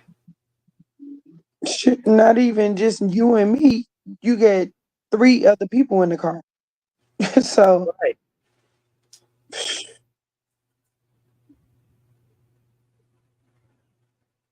No, no. You said was it an audio? You mean audio?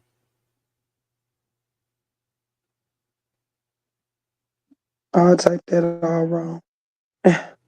What do you ask? Don't worry about it. Take it down. Take it down. Take it down. Um.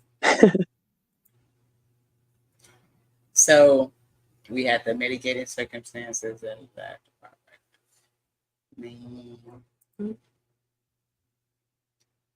Then you have, so after everything, you get the witness impact statements, right? Okay.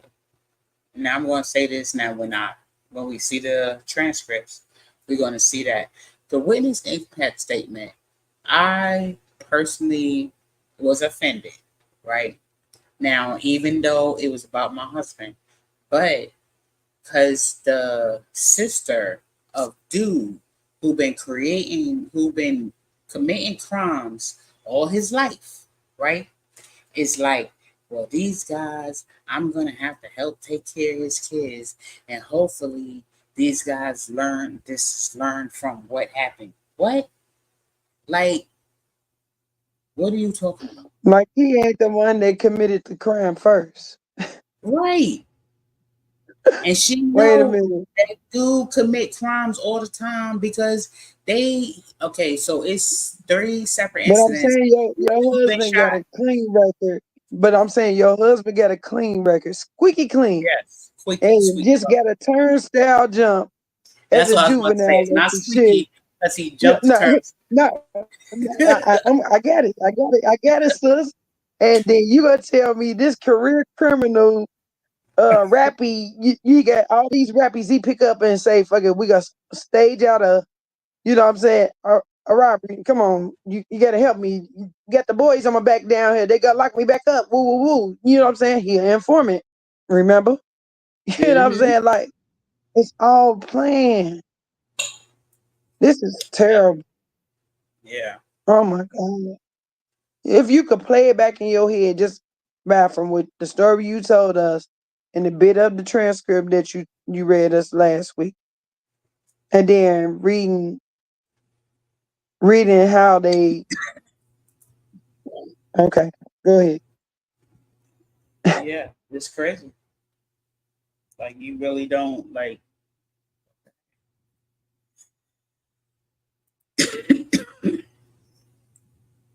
So then the jury comes out, jury sentence recommendations. The jury considers the aggravating and mitigating circumstances surrounding the crime and the defendant and returns with the recommended sentence. In the death penalty case, the jury chooses between death and lesser sentence of life without parole, a term of years. So that's what they determined for him, life without parole.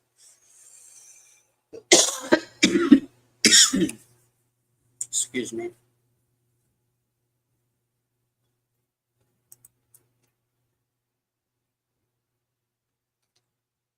So, after considering the jury recommendation, the court formally pronounces punishment on the defendant. So, at that time, when the jury give their thing, it's a certain day. Then, 3 months later, though, three, maybe four, the judge sentencing happens. So, um, in some states, the judge must follow the jury recommendation. In other states, the judge may sentence without jury and override the jury's recommendations. So, in the state of Pennsylvania, the judge is allowed to override the jury's recommendation if he don't feel like the evidence proved what it supposed to prove. So of course, since dude is friends with everybody, he's not going to go against, oh, okay, this is what the jury said. Oh, I can't go against the jury. No. We're in a state that if you are of your mental is right, you want to do right, you want to make sure that you make the right decisions because a judge, I feel like being a judge is a high honor, right?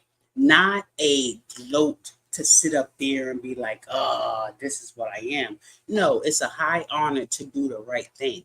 And if you don't do the right thing, yeah, whatever happens after that, then you have to just take it in or whatever. But for him not to, and when we get to the transcripts, you're going to see, for him not to override them says the type of heart that he has, which means that he's in the wrong position as well.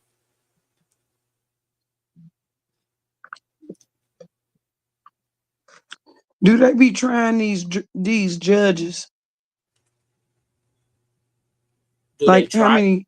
uh, like do these judges ever go on trials of their own when they do corrupt stuff? Because I mean, Well, I don't think they do.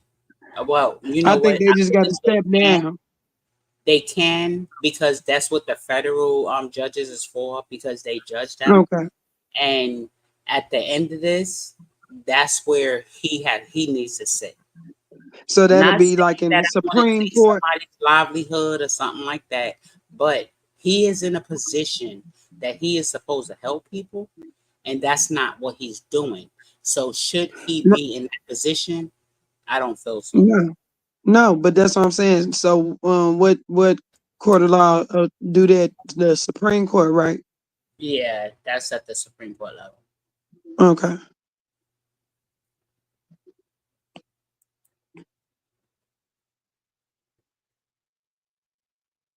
So this is like, so how often, because when I like found out that Pennsylvania judges are like, we are one of the states that allows you to, if you think this is wrong and the jury was probably all on something that they wasn't watching correctly, or maybe they took some naps, they missed some stuff, because the jury that was in it that day, they definitely took some naps, was on drugs or something. Something was Oh, wrong with he was. Oh, all of that them. was definitely staged. He look. He had a jury of his peers, even on his death. Like now, that's crazy as fuck. They definitely all knew each other. The whole town know everybody but y'all black stuff. And you said it was only one person on the jury. There was like, no, it was no black people in the jury. Oh When my they God, when it comes to them, like if I go down there, like, so I've been in that courtroom. Okay, I have I been in missed that part. I courtroom thought it was at least one. 20 times. Nope. I have been in Oh there no, at least 20 times, different cases. I you have definitely get. never You might seen have to go to the a Supreme black Court, person. V1. You might have to go because that's the judge know judge know he's supposed to have a jury of his peers. He didn't have Right. none, not None. one. None. That's Nobody urban, wow, nobody that knows, none. Zero. Zero. wow. I didn't know that part. None. That sounds like Supreme Court sis, for real. Hmm. To go against that judge. That judge wasn't never supposed to let that happen in this courtroom. And then you got somebody else that's got stage 4 cancer around this motherfucker being my lawyer. Like, nah. He chose, right. The judge chose the dude with stage 4 cancer. I but that's what I'm saying. Hmm. The whole thing. I don't know what this is. But that, what it is like people, like, you know how we see these cases and people think like, okay, this is only happening like out in the Midwest or something like that in these certain towns and stuff. No, they've been doing this in this specific county for ever. Like, it's literally people that my husband met in jail. Like, it's the one guy that's helping him, and I don't know how much he's helping him, but he's helping him somewhere.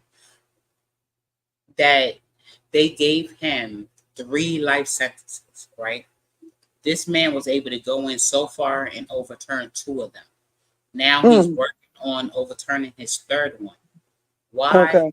Because of the same situation and how they think. So I guess they gave him 3 life sentences because they probably knew that he was going to be able to get rid of, like, So here we Okay, go. well then V1 look into his case and see how he was able to get those two overturned and see if you can get the same people on your husband team then.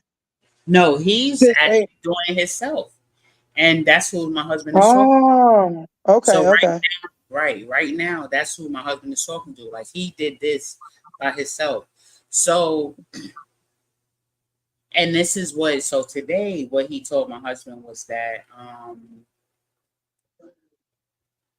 he went by him having to send the PCRA papers to the judge, the clerk's office, the prosecutor, and the defendant's office that didn't do their job.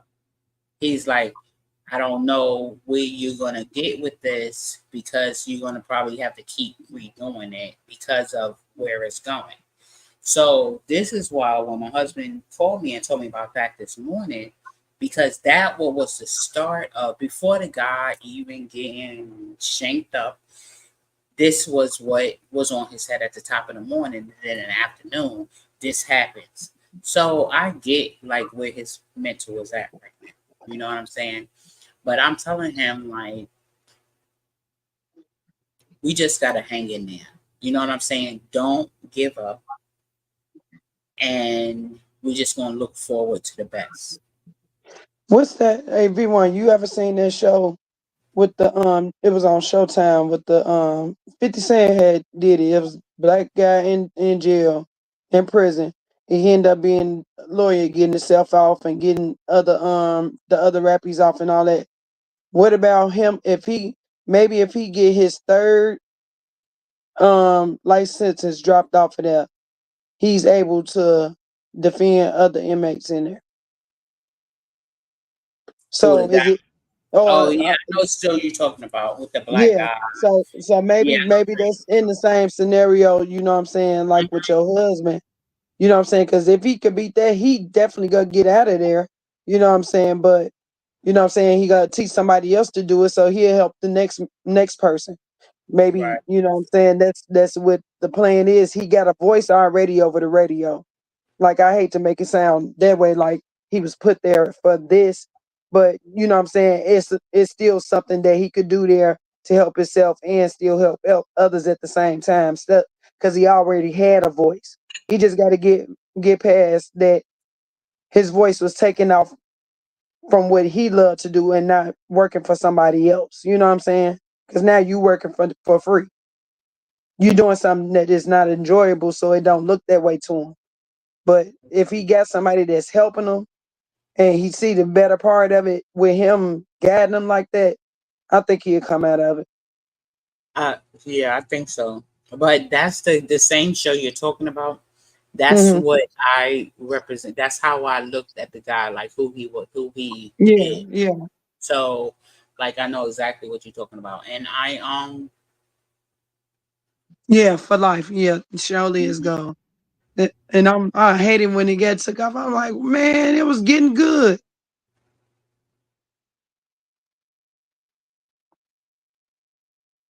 We actually used to watch that show. Hmm. So that's why I said, like, put that in his man. Like, remember the show? Like, I need you to get on it. Like, because when he get up out of here, you gotta know how to fight it yourself. Like, even though you down some other shit, like Mhm. all I can say, he was the hero for saving his son from it, getting him home back to you. Thank God for that. You know what I'm saying? But Yeah, and I feel like, and I know sometimes people is like, okay, well, maybe yeah, he should have stayed. He shouldn't have brought my son home. But I right, feel like I mean, if them it's cops would have both got to my ways. son, if them cops would have talked to my son that night, I feel like they would have did way more damage. Yeah, they would Um, have. what happened was God led. He was supposed to get him home. Um, and we just got to work on it from here. You know. Because I mean, like I said, he saved your son twice in one night. I don't see nothing but a hero, a father. You know what I'm saying? Like I could look at it in a positive and a negative way because it was lives that was spared versus 5 people. You know what I'm saying? Versus 4 people. You know what I'm saying? So And I agree because I think even though, and that's one thing, when they put me on the stand, they asked me would I have took my son out with dude. No, I wouldn't, because I wasn't trying to save him.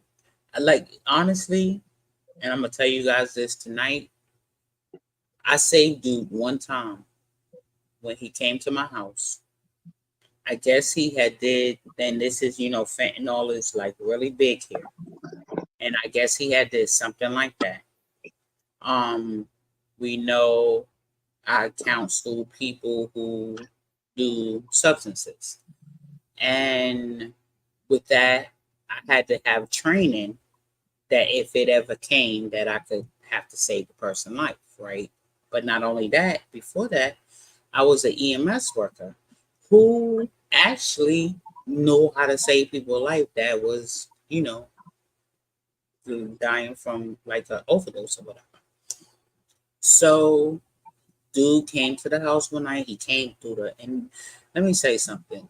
Anytime somebody come to your house through the back door, I never ever condone anybody coming through my back door. Why? Because it says it's all wrong. Something is wrong already. Dude came in there. My husband had just finished cooking. he offered him a plate. We sitting at the table and stuff like that. And my husband's like, hey, you want something to eat? So dude said, yeah. Next thing we know, dude faces in his plate, right? I'm like, what the heck? So Wait a minute. So did he just walk in, or he was let in through the back? no, he was let in because we was in the Mm. kitchen. He came and he knocked in the back door because my husband had literally just finished cooking. Oh, well, So hell, your husband didn't want to see people to see him walking in y'all house. So you know what I'm saying? no, That's he why just he would have showed been. up. Oh, he just showed up. Yeah, my husband didn't know he was coming. He just showed up. Oh no, he was on some hype shit. And I think what I think was happening was he was in our backyard and he was doing substances. And then when he noticed that we was probably in the kitchen, that's when he knocked on the door.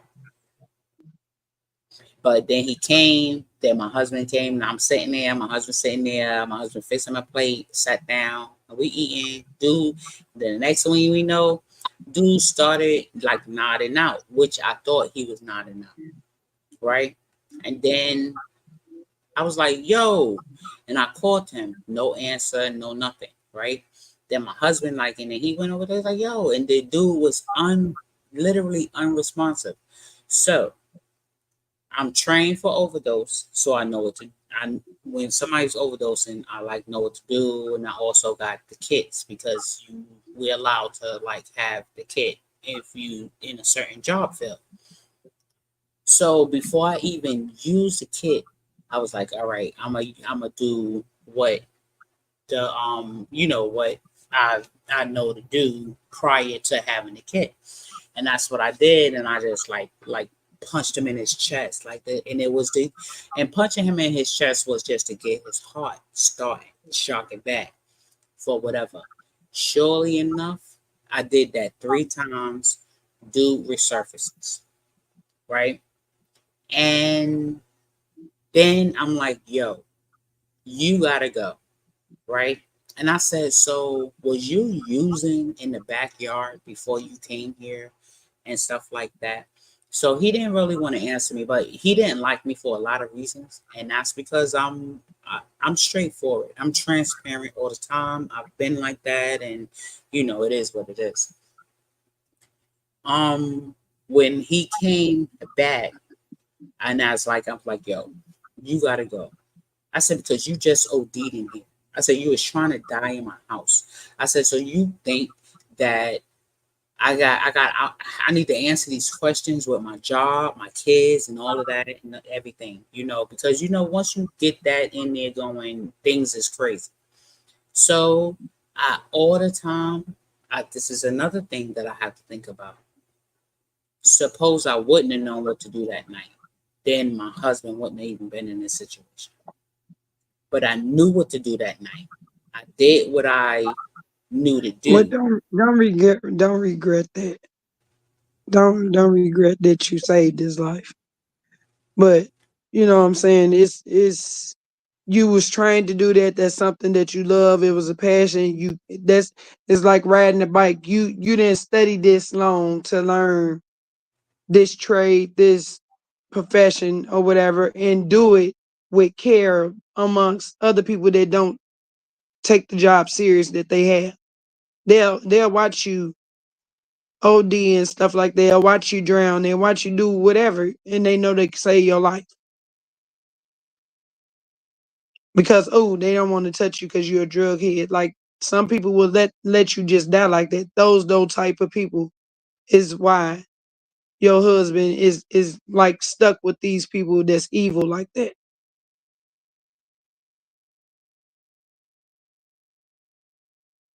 So you did the right thing.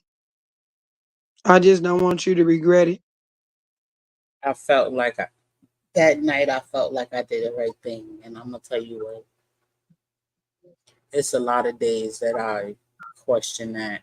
But I still in my heart feel like I wouldn't have did anything better. I wouldn't have did anything different. You know what I'm saying? Right. Because that's exactly who I am. And I can't help that. But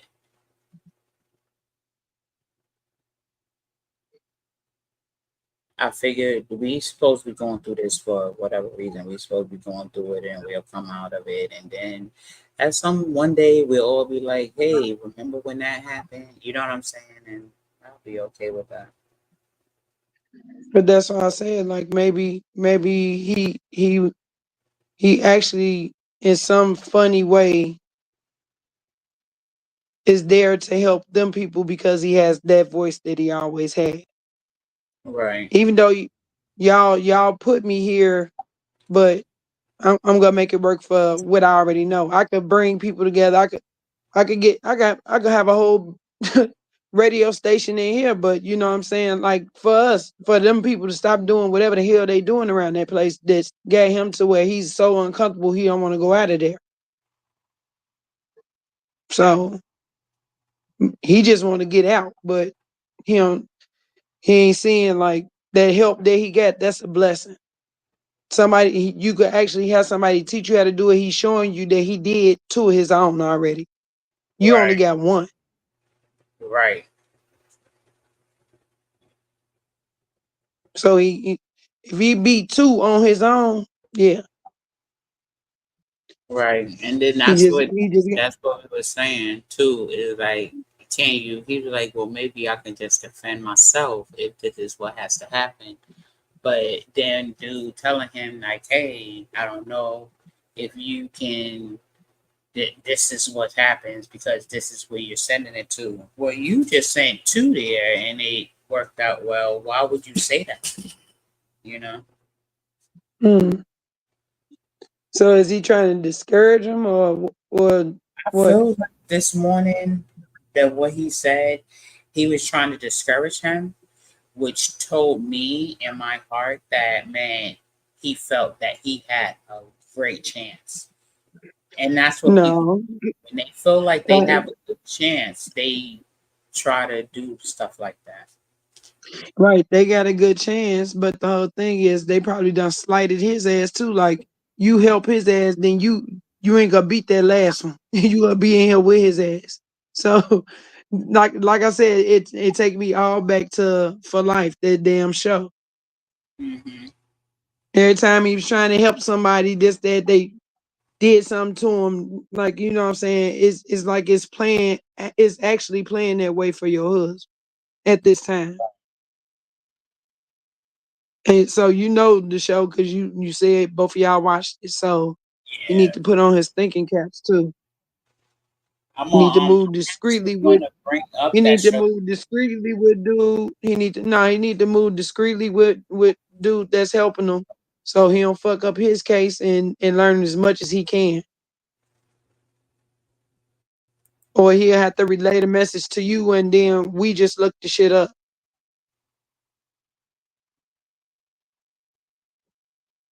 because he gonna talk to you anyway. So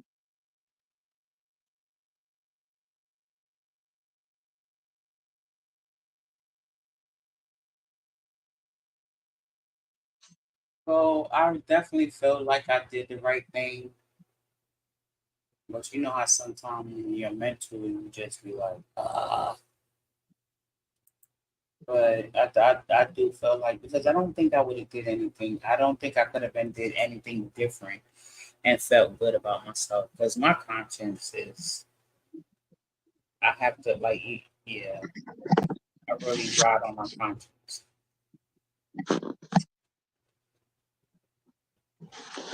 well, I know it ain't no good feeling to be like, dang, I saved this fool life, and then shit. Like, was you supposed to be out of here, or was I supposed to save you? So I mean, I get what you saying for real. I kind of right. I felt like you know what I really felt like with that is that that was a time for him to do better. Like he could have literally changed his whole life around and did better. Right, And because your husband was helping him, right? You said he was helping him, right, right? In yeah, some type of fashion. So, you know what I'm saying? It was probably normal for him to be like, well, if you either see us in the kitchen or whatever, and you out there, don't be roaming around here doing that stuff, or trying to help him eat or whatever. You don't I mean, what type of help was he giving your husband giving him? He was Was it just trying to counseling? help him. Yeah, so he felt like he was trying to help him be a better man. You know what I'm saying? Be better. Like you don't have to use drugs to do this. Like, and not to mention, okay, so my husband, yes, he smokes weed, right?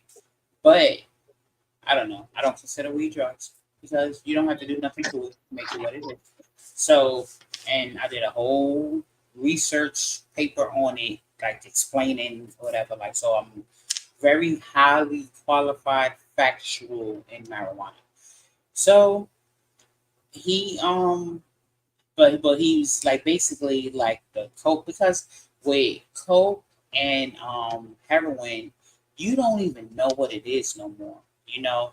And basically, we was trying to help him diverse away from that, but I kept telling him that you like sometimes when people is there, you can't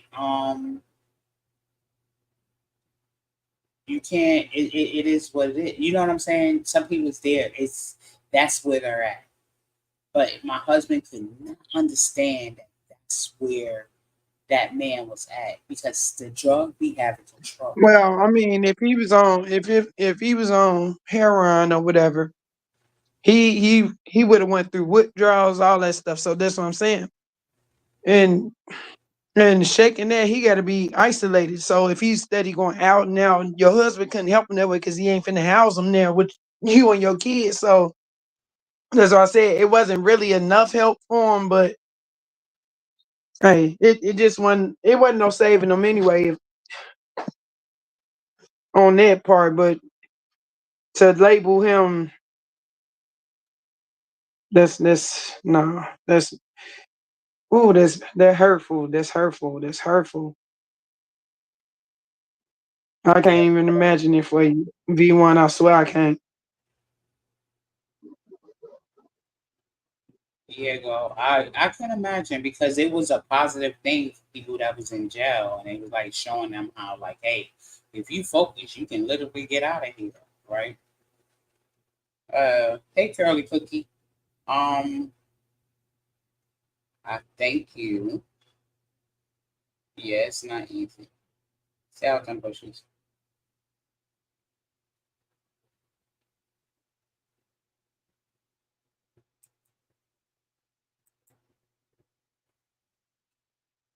But yeah, and about that, like I know I did the right thing because if it had went anywhere else, I wouldn't have been able to live myself. So I know I did the right thing, and then that's why I came to the conclusion. So what was it about, you know? And I think that was his chance to get it right, you know. But that wasn't what happened.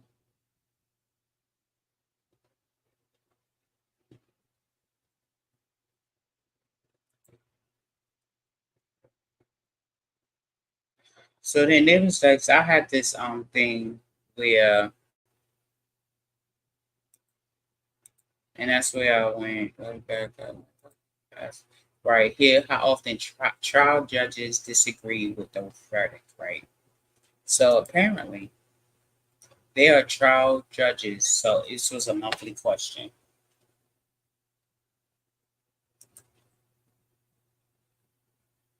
So 82% of the 446 judges who responded said that they disagree less than 25% of the time. The majority who left comments said the jury usually gets it right, and it's not a judge's job to second guess their decision, wrote one judge anonymously. So if you really feel like that, why would you be anonymous, right? When you hear a voice of a dozen people speaking in unison, it is rare that they get it wrong. I don't agree with that. Wrote another.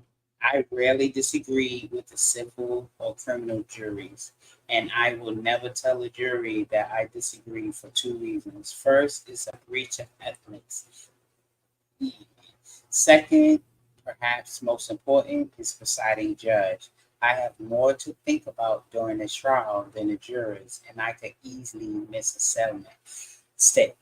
salient fact. Okay, When you're a judge on a stand, what are you? What is your job? What do you do? And isn't your job to sit up there and listen? So how are you missing something? Are you taking a nap? So that right there, I didn't. That statement, Shit, that was the judge high? Shit. exactly like that doesn't sound good. Like that don't sound correct. Like, did you say that out your mouth as a judge? Get out of here. You know. So that's a person that's not qualified for the job that they decided to do, and that's crazy. Because a dozen people, first of all, if the facts is not all there, then it's not. And as a judge, that's why you're the judge. See, it's all in the name judge, right?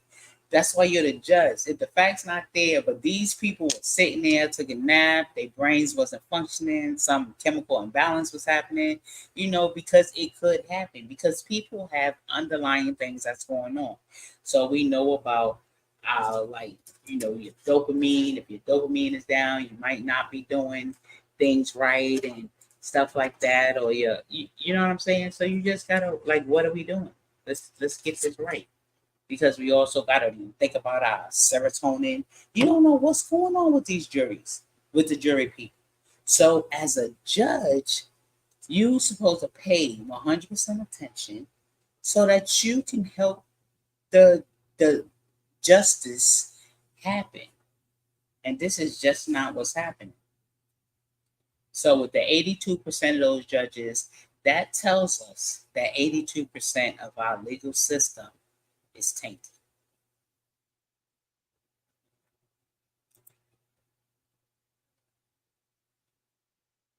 And then you have the next level is 25 to 50% of the time. 62 judges said they disagree 25 to 50% of the time. Most said that sometimes a jury lacks the knowledge of the legal terms, and being aware of certain evidence that was withheld results in the jury ruling differently than more fully informed judge would. One judge explained that he or she may disagree with the jury's verdict, but can't rule any differently if that disagreement stems from facts, not in evidence.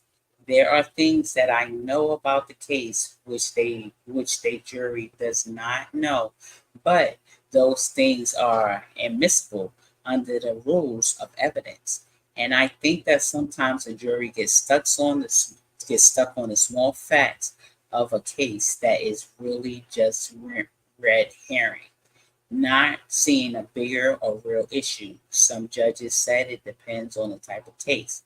During a true 2 years of civil assignment, I have disagreed with the jury's verdict in some significant respect. Prevailing party and determination, award amount, etc. About half the time, wrote one judge. However, during 10 years of the criminal assignments presiding over major felony rules, I disagreed with the jury verdict less than 5 times in about 200 trials.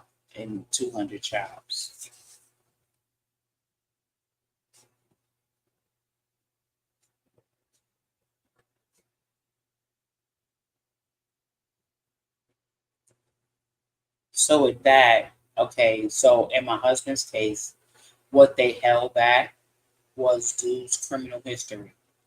Why would they hold back his criminal history? Can anybody tell me that? I still don't have a clue why they held back the criminal history. So if anybody does know that, please like enlighten me.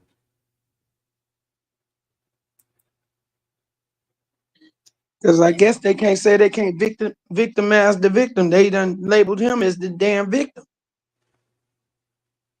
That's not That's victimizing the only him. thing I can think That's of. his legacy. Whatever you did, Oh well, what yeah, to y'all, but to them it might. You know what I'm saying? To us, yeah, but to them, I don't know. It's just weird. yeah, definitely disagreeing. disagreeing more than half the time. 18 trial judges said they disagreed with the jury's verdict more often than not. So you only have 18 trial judges that say, you know what, these people don't know what they talking about. The rest of them, what they doing up there, the judges, while the jury's going on, while the trial's going on, they are doing nothing. They not even listening half the time. It sounds what this is telling me. One said that an attorney can easily convince a jury to reach a wrong decision by playing on the jury's emotions or by focusing on certain details of a case that the judge wouldn't consider important. This judge offered an example of a case in which the attorney argued that the client arrested for DUI was acting responsibly by sleeping off intoxication in the vehicle instead of driving. And so that's one thing that I feel like is true. I've had many clients who, instead of driving, they will get in the vehicle and they'll fall asleep. The police officer come, stop, see them sleeping in there, wake them up, give them, then it's a DUI. But you know why it's a DUI? Because it depends on where their car keys are. If they trying to sleep it off, they get in their car, they lock the doors, they throw the car keys in the back windshield. That takes away all possibility of them being able to drive the car, if long as it's not a push start. If it's push start, now they back at whatever they want to say. But I have many clients who had DUIs like that. So, and I think for me, it was a responsible thing not to drive and to just sleep it off. But I believe the cops would have rather them sleep on the door outside the car, like on the ground or whatever, in order to not. But that has been an easy way here for these cops to get their DUI ticket levels up.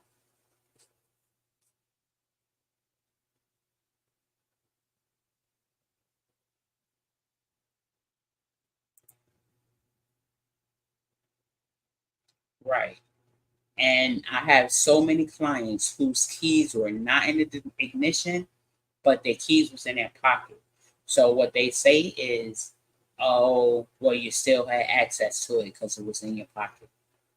And I like this is something that I knew already, and that was wrong. So this is the how we like the people.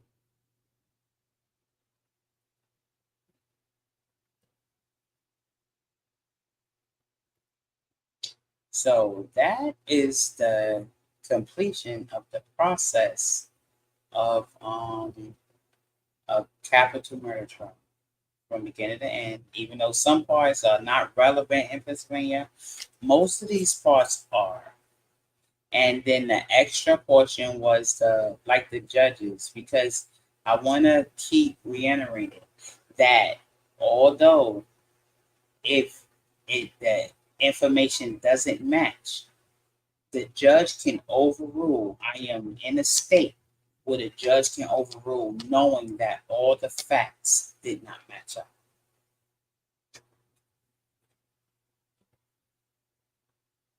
Because the only thing that I think is that the judge fell asleep.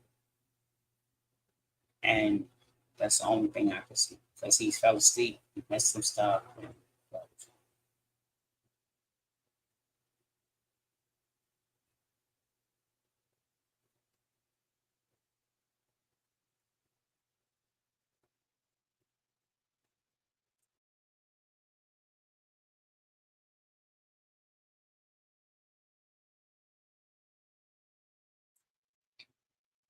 That is going to be the show tonight. And I'm trying to give you guys like everything before so you can have some information about like what to think. So when we do read the transcripts, it's like, okay, it's kind of you're able to know some stuff that's coming across and what it is and stuff like that. So I really appreciate everybody for coming to the show and everything, and your input and all of that. Um,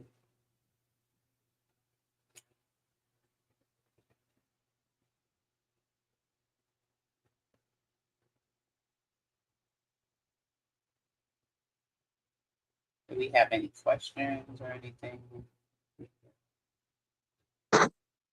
No, ma'am. No, ma'am. I'm in here trying to fix my taco cupcakes.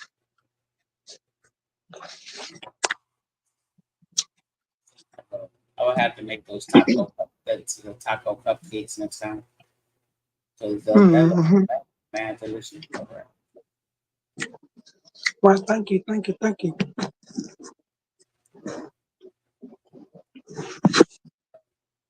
I appreciate everybody. And I want you all to have an awesome night. Tomorrow, I put the link in.